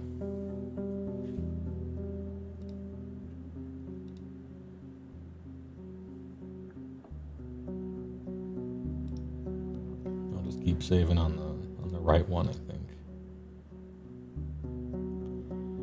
Oh, okay. So this is, we have to do all that, and then we get to the road leading. Then yeah, and then I see the trick.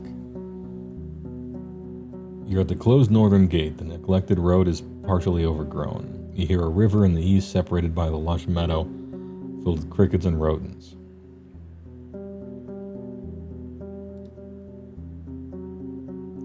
I don't want to open it, but I want to look at the river around the northern gate.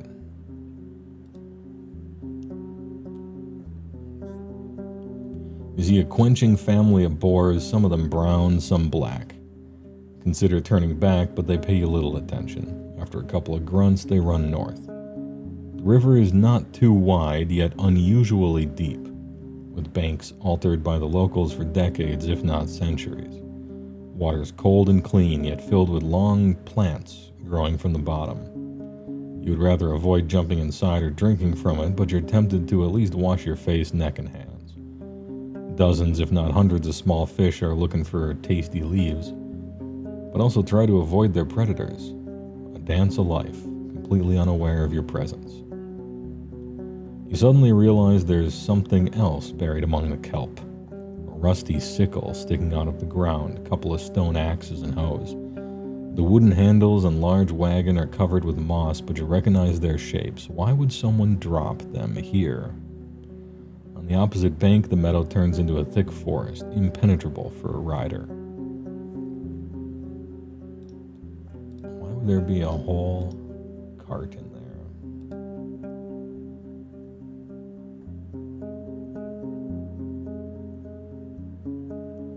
The river would be a decent spot for a fish trap if I had one. All right.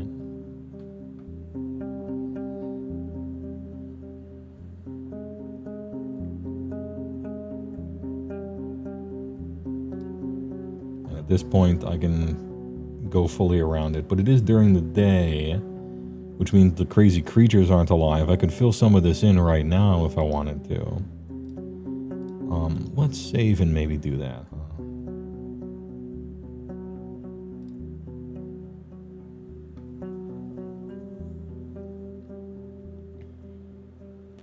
The paths here have almost been reclaimed by grasses. To your east and west, you see shadowy alleys behind damaged buildings, while the path south leads to the main square.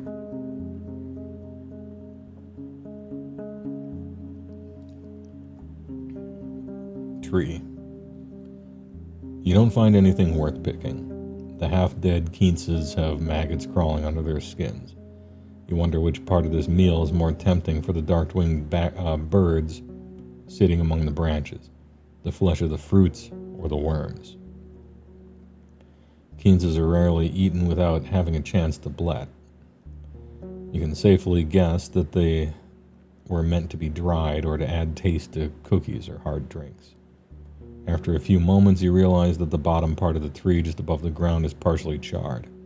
Someone must have opposed a torch here, but the wet wood didn't burst into flames.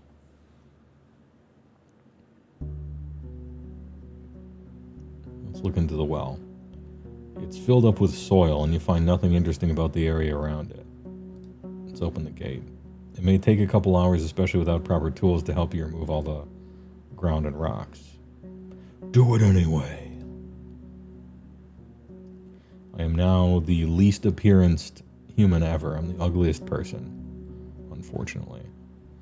You take off your cloak and put away your bags and satchels while Bastion grazes gladly in the meadow. After looking at the pile of dirt, you let out a sigh. You start with the larger rocks, removing the ground around them, pushing them into a single pile. Then you do the same on the other side. The real problem is the soil. You keep kneeling and bending forward to move away from the larger clods. It goes on for a long time, and once you're done, your back hurts. From now on, passing through this place will take you less time. Alright. The closer you are to the village and the longer you stay around, the sicker you feel. The taste of gastric juices fills your mouth. Your forehead hurts and you start to stumble. Bastion, worried by the sight, pokes your head with its nose. Walk away from the walls for now. Maybe better to leave or at least stay away from the village for the rest of the day. And so I will.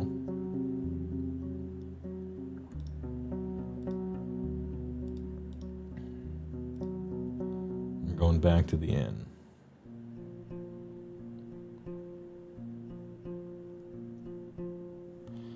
You really like settings like this where it's almost so brutal as to beg the question how anyone's living here and the reason why they put up with it? Yeah, true. But, I don't know.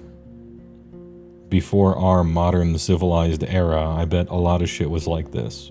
And probably worse, you know?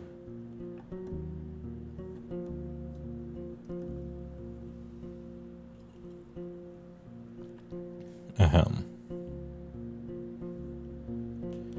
You put up with it because you have to, and also that's life, and you probably don't know anything better.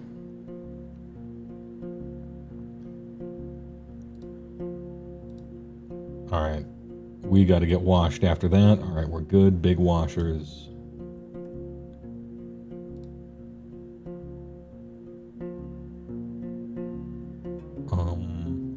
I will hire them to kill the goblins, but I'll do it later. I gotta investigate the whole town first.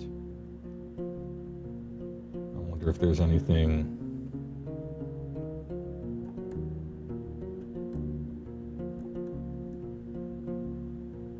All right, there's still 3 hours before dusk. I don't know what much else I can do though. I might just sleep.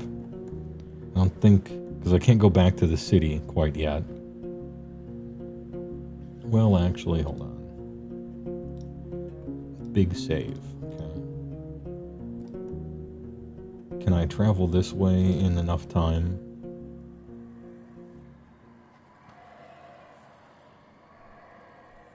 The curvy road east is overgrown. Bastion trots when it has a chance, but more often it walks, forced to jump over larger branches blocking the path. Nearby lake is surrounded by thirsty wildlife.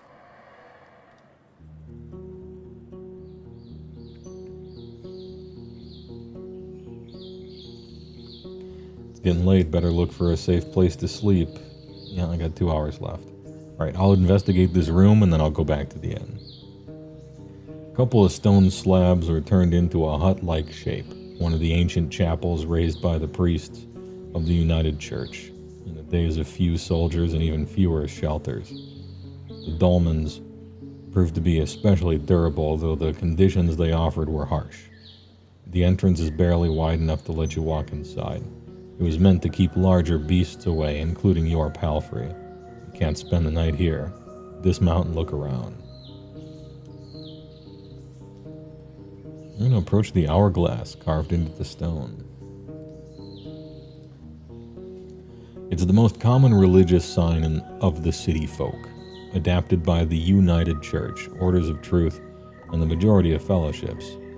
It's used in temples and during the funeral rites, but also to decorate codices or jewelry. The winged hourglasses portray the ephemerality of life and the rigidity of time. When possible, they're made of steel, signifying the strength of humankind's determination and innovation.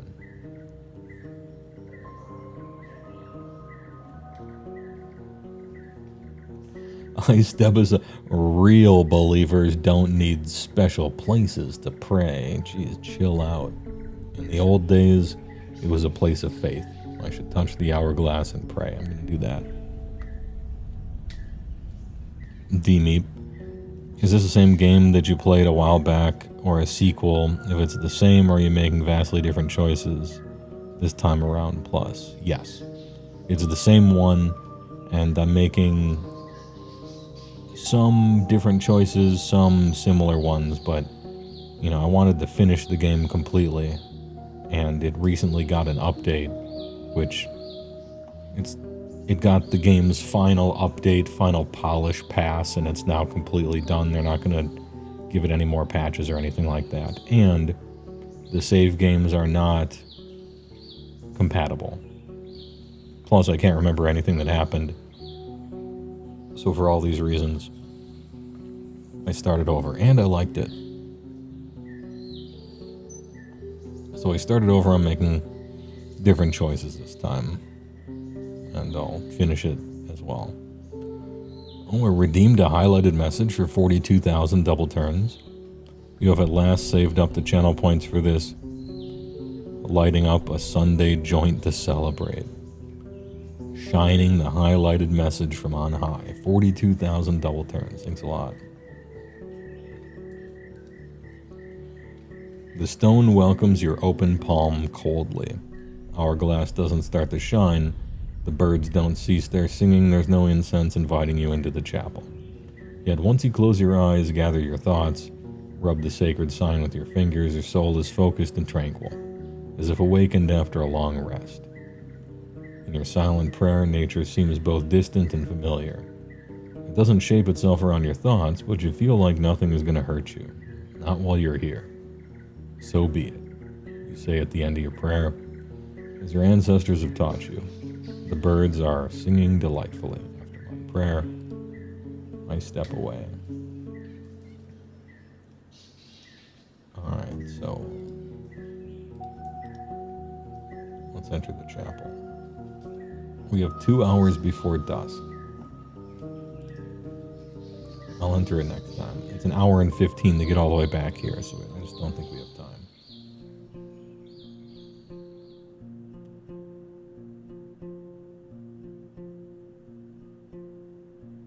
Bored with life, Roadwarden? Hain't you noticed it's almost dark? That's why I'm here. Get off my horse and enter the inn. Big sleep.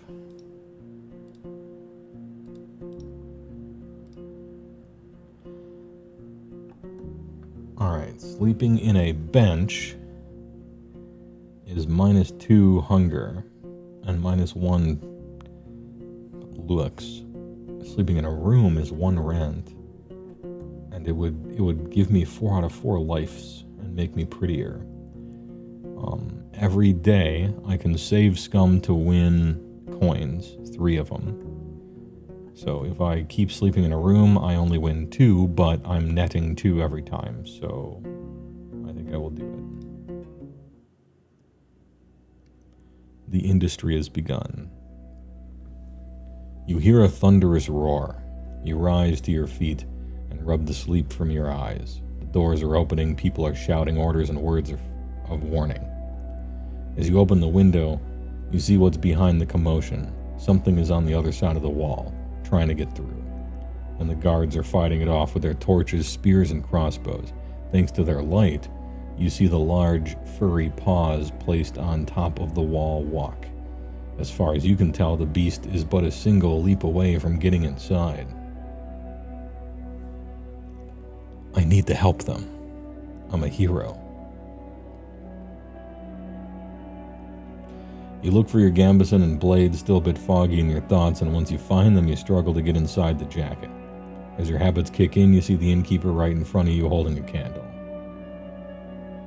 You're a guest. Stay here, he says without a shadow of hesitation. My team has no time to worry about outsiders. Just after his words, you hear a cheerful laughter from the wall. Judging by the way they point their fingers and lower their weapons, the beast is fleeing. If I had been there, maybe we could have caught it. Well, I shouldn't expect people will need my help all the time. Hey, all right.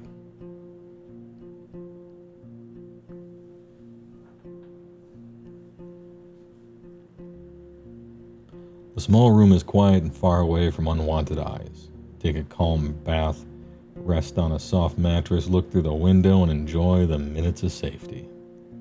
In the morning, you find a stool with a large wooden plate bearing an aromatic breakfast. Raw cabbage head, smoked quail wing, cup of yogurt. Downstairs, innkeeper is putting firewood onto the stove. Asks if you need anything. I need the quick save scum about these leftovers, actually. Not today. Okay, well. What about leftovers, though? Not today. Okay, well, what about leftovers? Okay. I'm actually just wondering if you have any left. Not today, okay. However, perhaps you can't save scum from that very position. I don't need leftovers that badly, so fair enough. Divination wizard, yeah. But what about leftovers? Not today, okay.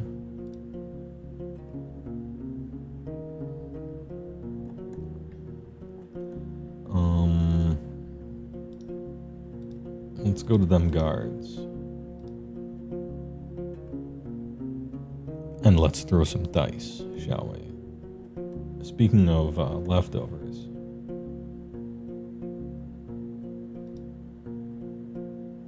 Ooh, the +3, big winner. Time goes by. Give me that money. Anyway, hey, all right. We are up to $12. 5 food rations. Still got those healing potions. Big.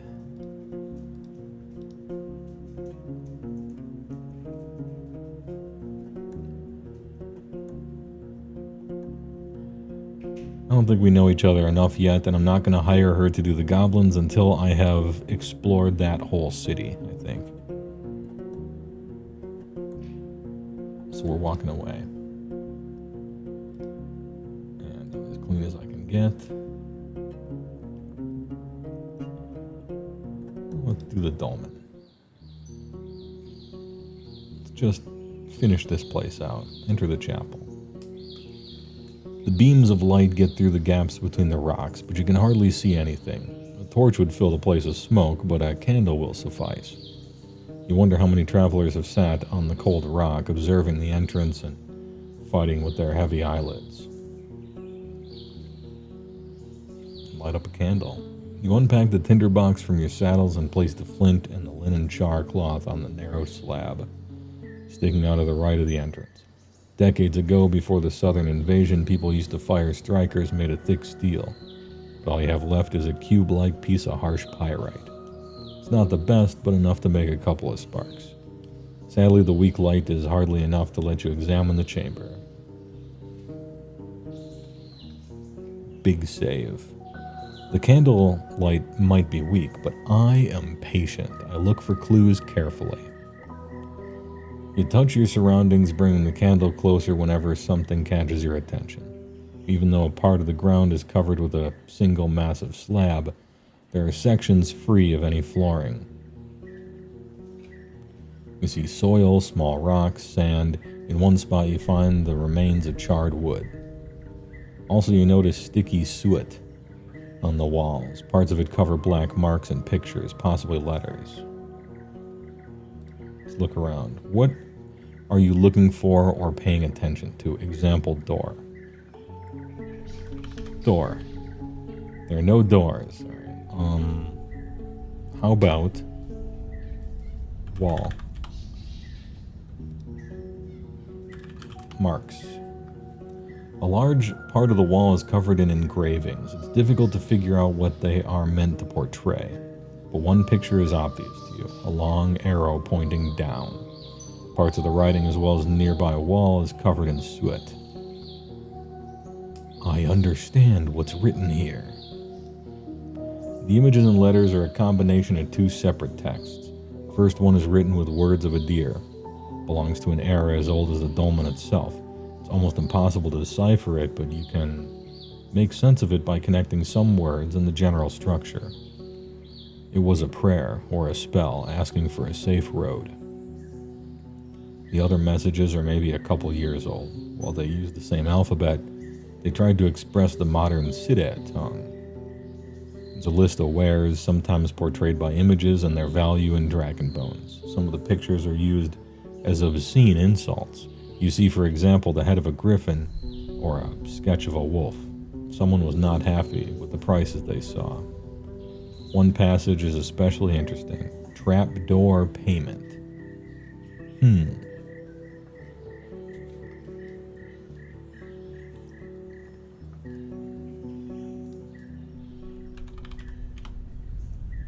Part of the floor is littered with remains of an old campfire. Not more than a couple months old. You see dust, burnt bones, and wood. The wall above the spot is covered in soot. Bones.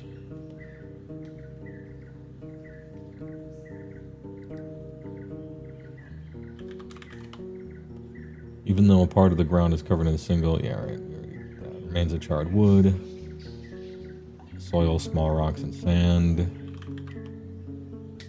It's just gonna say that, huh? Slab.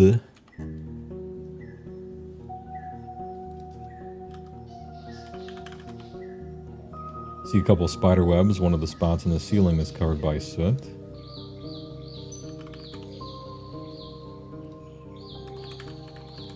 Can I take the spider web? You see a couple of cobwebs, but they hold only the corpses of spiders and flies. Okay. Can I clean the soot?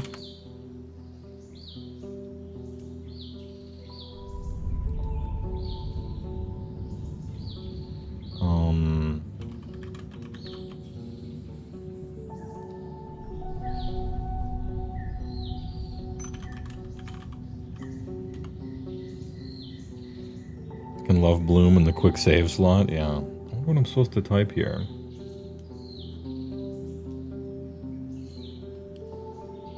Typing trapdoor would be too, like, obvious, right? Sand.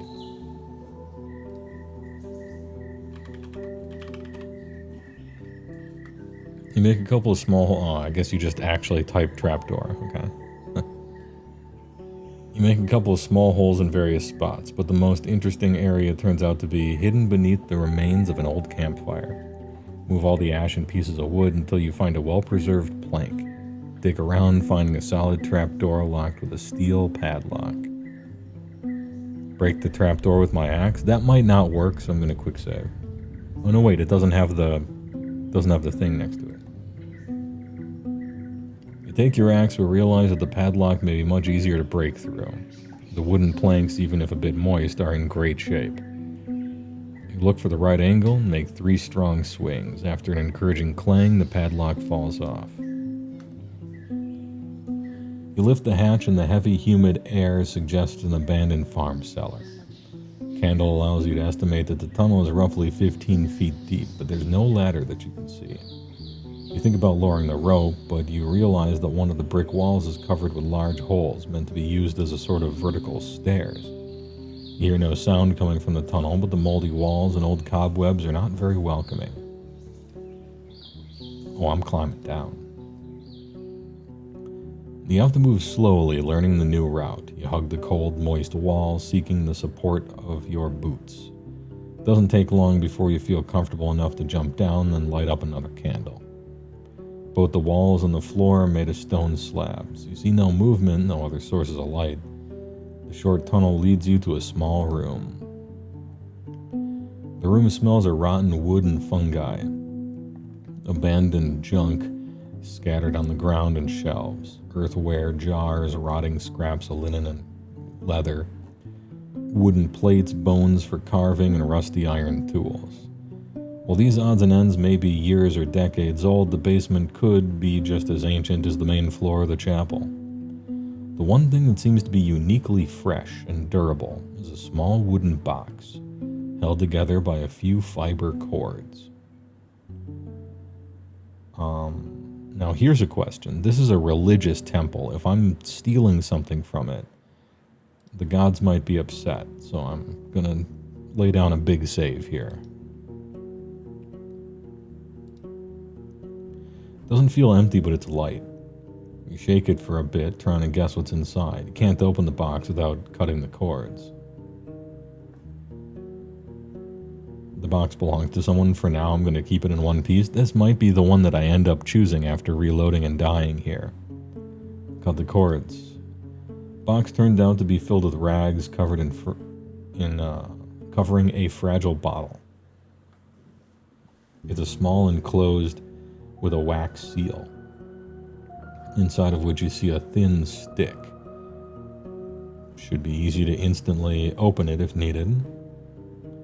You can't look inside, and if you open it, you may not be able to seal it again. Nevertheless, you recognize a magical potion when you see one. Instantly drink the potion. Bad end. Open and smell, or attach it to my belt. Alright, we're getting to save number 2. Let's see what happens if I drink it and if we get a bad end or not. Oh, it's a healing potion. It tastes like honey, raspberries, and wormwood. Initially, it's awful, but you forget about your senses quickly. Your shell feels refreshed, strong, ready to act. Even the scratches are instantly healed. The ecstatic warmth fills your limbs, and you can't help but smile and giggle for a few breaths. Okay, well, I didn't need to do that because I was already at full health. I thought it would be a funny you die kind of thing. Let's smell the contents.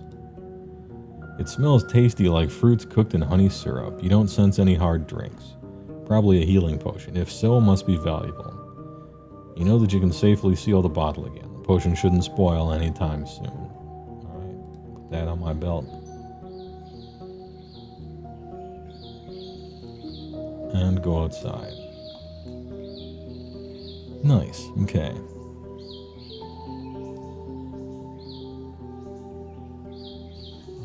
Big traveler. It's 2 hours to go all the way over here.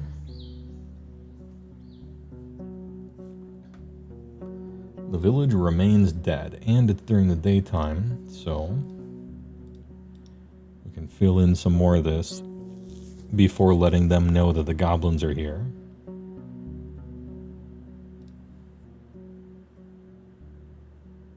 Northeast part of the village. The debris was partially moved outside of the destroyed houses, but you find nothing of value. Table, cupboards, shelves, and bits and pieces carefully ransacked. The wildly growing vegetables and herbs are the only remnants of the abandoned gardens. You spot fresh human footprints at the entrance to the latrine, most of which lead to and from the center of the village. Notice a set of simple tools leaned against a pile of rubble. A wooden spade and a shovel, a pointed stick, hoe with a bone head, and a stone axe. All of them are too old and too awkward to bother with transporting them around, but you'll know where to find them if you need them in the future. Good to know. Slight aching in our stomach. We can only be here for so long, right? Southeast part of the village. You find a small backyard. The ground is beaten. The grass grows only right next to the buildings. It would have been a fair spot for training dancers and fighters.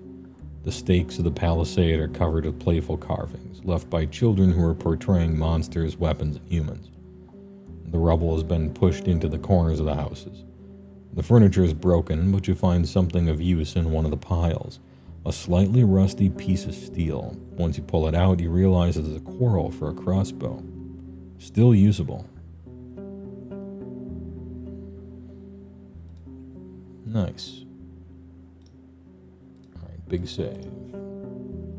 Now we go southwest. I'm doing the whole circle. We're swirling in. The buildings, some of which have collapsed, are made of wood, now charred and rotten. You spot claw marks on the walls, especially close to the doors and window frames. They could belong to a dragonling or a large wolf, larger than the gray ones, or a corpse eater. Too many options to make a guess, yet no beastman remains in sight. You find the remains of closed furniture odds and ends. Only one object seems to be of use, a basket-like fish trap, made of vines and willow branches. If a large fish swims into it, it won't be able to get out. Gimme. Oop, alright. Yeah, we have to remain strong. We have to walk far away from the walls. It may be better to leave. Okay, so that's as much as I can explore it for this day. My question is, if I set up the fish trap, does it still count as being in the town for getting sick, I wonder? Let's test it out. You place the basket on the ground and grab a bowl, start digging, looking for a few larger worms. You bait the stick and push it inside the basket, locking it between the sides, and cover the entrance with the lid. Tying it together takes you a few moments, but will be easier later on. You attach the entire trap to a bush, push it into the stream, far enough that it sinks entirely. Who knows how long it'll take before something large enough swims inside. Still, it would be better to not wait for too long, otherwise the prey may die of hunger.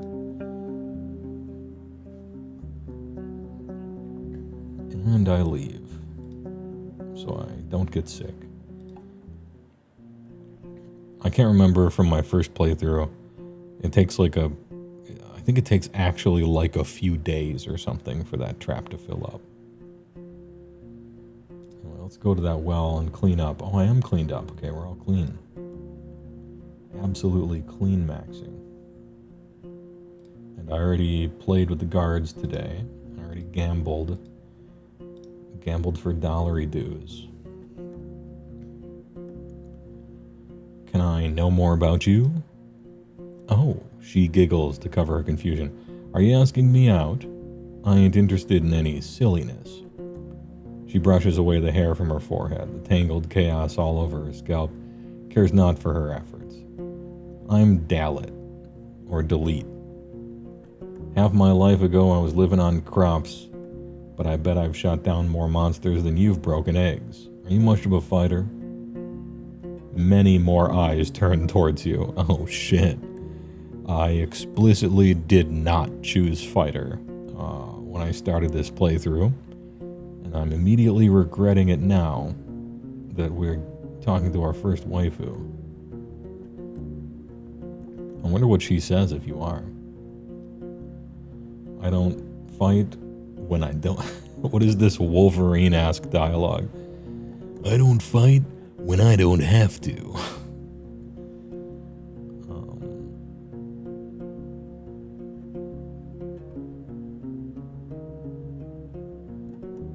I fight to protect others, okay. There's something pleasing in triumph, okay. All these are weird. I'm not much of a fighter. I'm just not.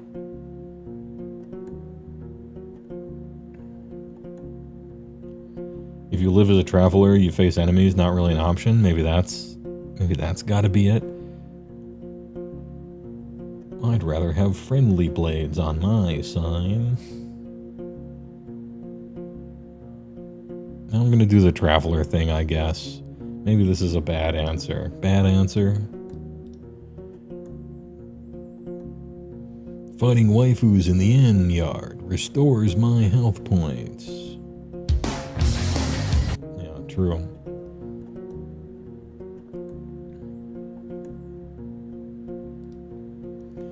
While Dalit pats the boar, the guards get back to their own affairs. I guess, but there's always an option. To stop the journey, one should always look for a new home. Okay. I'm kind of interested what she says if you answer in all those different ways. I'd rather have friendly blades by my side. Oh, he liked that one. Same here, says a man with a large scar on his cheek, while the rest of the group nods. One of the women mutters something you can't hear, which the others welcome with a chuckle. Delete glances at him, then smiles at you. I never leave home without these goblin heads. No soul has told me to find glory in killing, even if bards often natter on about it. I'll take being alive any day, and a good team is of great value than the best cross... Okay, so she liked that one. That was one of the good ones.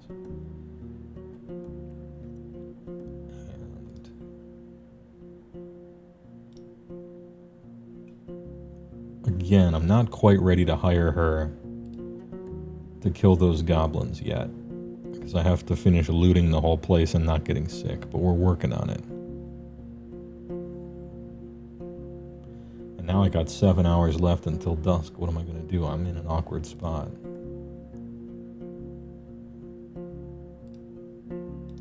Well,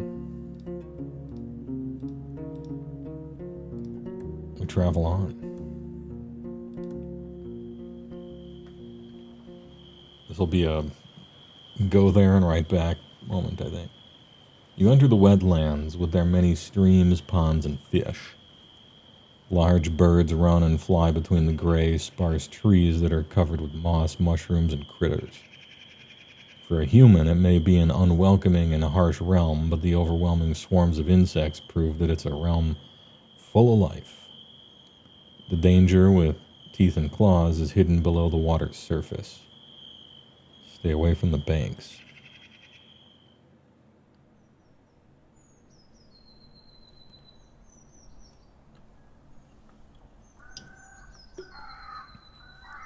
This plant shouldn't be alive, not without leaves. It doesn't resemble the other trees of the wetlands. It's something else. You get off your horse and prepare your axe. The water is filled with dirt and dead plants. Smells like an old corpse. The roots are spreading far, breaking through the water's surface. You don't see any saurians in the grasses or on the shore. You approach the table-like altar made of 3 limestone slabs. Were these rocks originally as formless as they are now, or was there a point in time centuries ago when they were precisely shaped and decorated by masters of artistry? No way to tell. Bastion is peacefully observing the dark grass and slapping flies with its tail. whatever it is that you feel in the air, it's clear that your companion sees this place through very different eyes.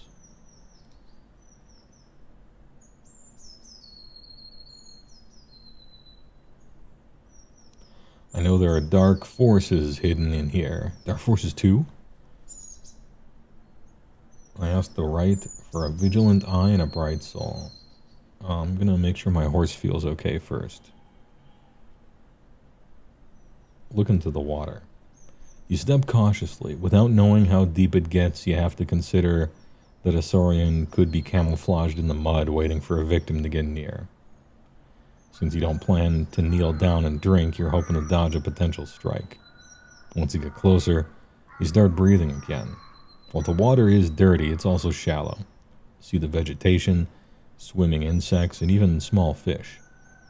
All of them stay away from the tree roots, which look like a spider web covering the bottom of the pond.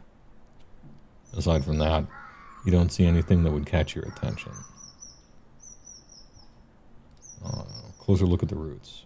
You kneel in front of one that's lying on the shore. It's brown, covered with hair that resembles that of your arm. When you touch it, it's moist, soft, and warmer than you'd expect. I do something with it. What do you do? Example, kick? I'm actually not trying to fuck with this tree. And you do nothing.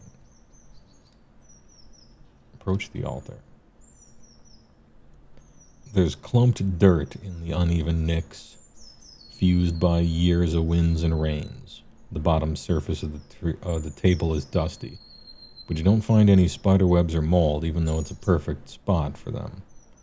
Tree roots cling to the altar in many spots. They're firmly attached. Struggle to move them even by an inch. The cream. Colored limestone is cold and smooth. I won't be making an offering right now, although I guess I could, because I have plenty of vitality to do so. I remember this part from the last time. What is your sacrifice? Blood. How much?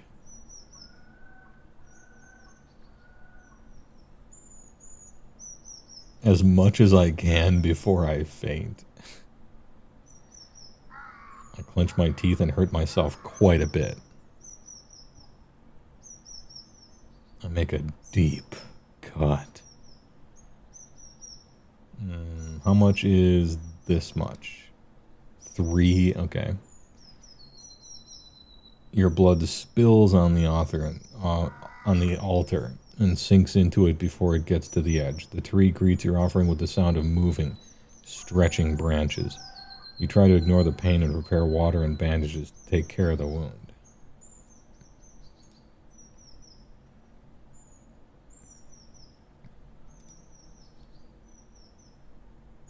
And we're back. I think you have to do that like 10 times or something. I remember discovering that before I talked to the other guy the first playthrough. Now I gotta get this health back. And rest and sleep and eat and have a better appearance. Apparently I'm fine, I guess. It's not quite time for sleeping, so I need to waste a little time traveling here and then back.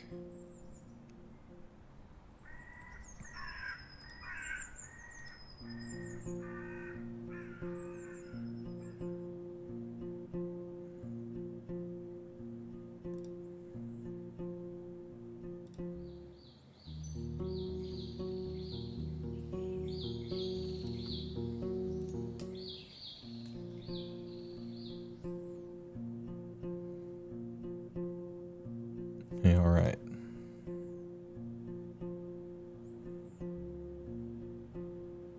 All right, big sleep. And I'll take a room as well. I gotta get that health back.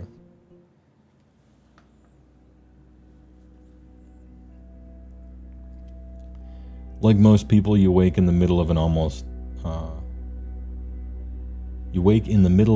every night. Before your second sleep comes, you spend an hour or two taking care of your belongings, shell, and soul. Some people spend this time with their friends, families, or lovers. Your routine is different. If you don't have to take care of essential tasks, oh, what do we do? Cool, all right. What do you do? Choose your doing. I stretch my muscles and work out a bit. In the gym. I spend some time outside observing stars and listening to wild creatures. I check on Bastion. It's a good time to brush and make sure horse has everything they need. That's a good one. I like that one.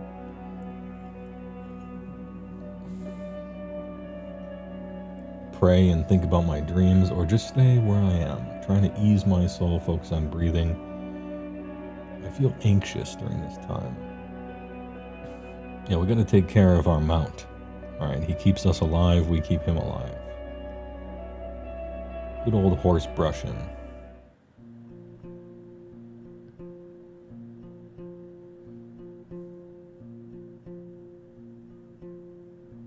Oh, it's a different breakfast this morning? Let's see, what do we got? In the morning, you find a stool with a large wooden plate bearing an aromatic breakfast. Cup of mint tisane, 3 duck eggs, and a baked duck meat. Downstairs, the innkeeper is putting firewood into the stove. He asks if you need anything. Nice. Delicious. Sounds great. Any leftovers? Not today. Fuck. That's all I need.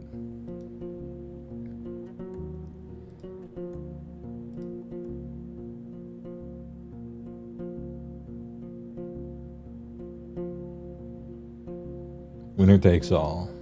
Yes. Easy. Never didn't have it. Let's go. Thanks for the money. Huge. Just a moment. She runs in front of you, cutting your path with her wide grin. Want to help us out? I spoke with our boss, and I kind of need a rider. A rider?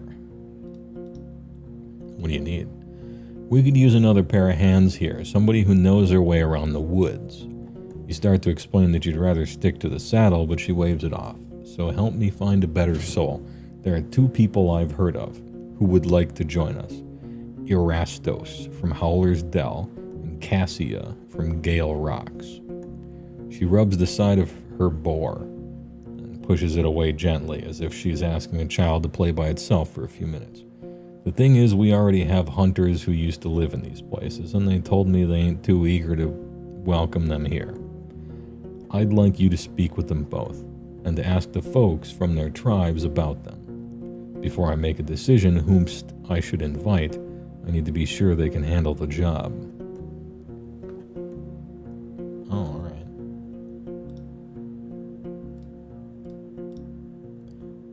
What's in it for me? Coins, duh. How about 5? I'll give you a few more if you amaze me with all the news you'll bring. Alright, chat. We're gonna amaze her. We're gonna get all the information. Who's this Erastos? A trapper. A few months ago, he told a passerby caravan he wanted to leave his home and asked them to bring us to his message. One of his past neighbors told me he remembers Erastos as a weak, quiet boy. I ain't sure he knows how to fight, but we'd rather use traps anyway. Amaze a woman? This really is a fantasy. Yeah, it's true. It's a complete fantasy. But let me live my complete fantasies, right? Tell me about Cassia. She mentioned to Asterion she'd like to come here. She's a guard, but I've heard she's more of a talker than a fighter. Gale Rocks is so far away I'd really prefer not to travel there, but if she's the better choice, I may have no other option. Any tips? Ask as many people as you can. In small villages, you can never know who sleeps with whom. True. I'll tell you if I learn anything.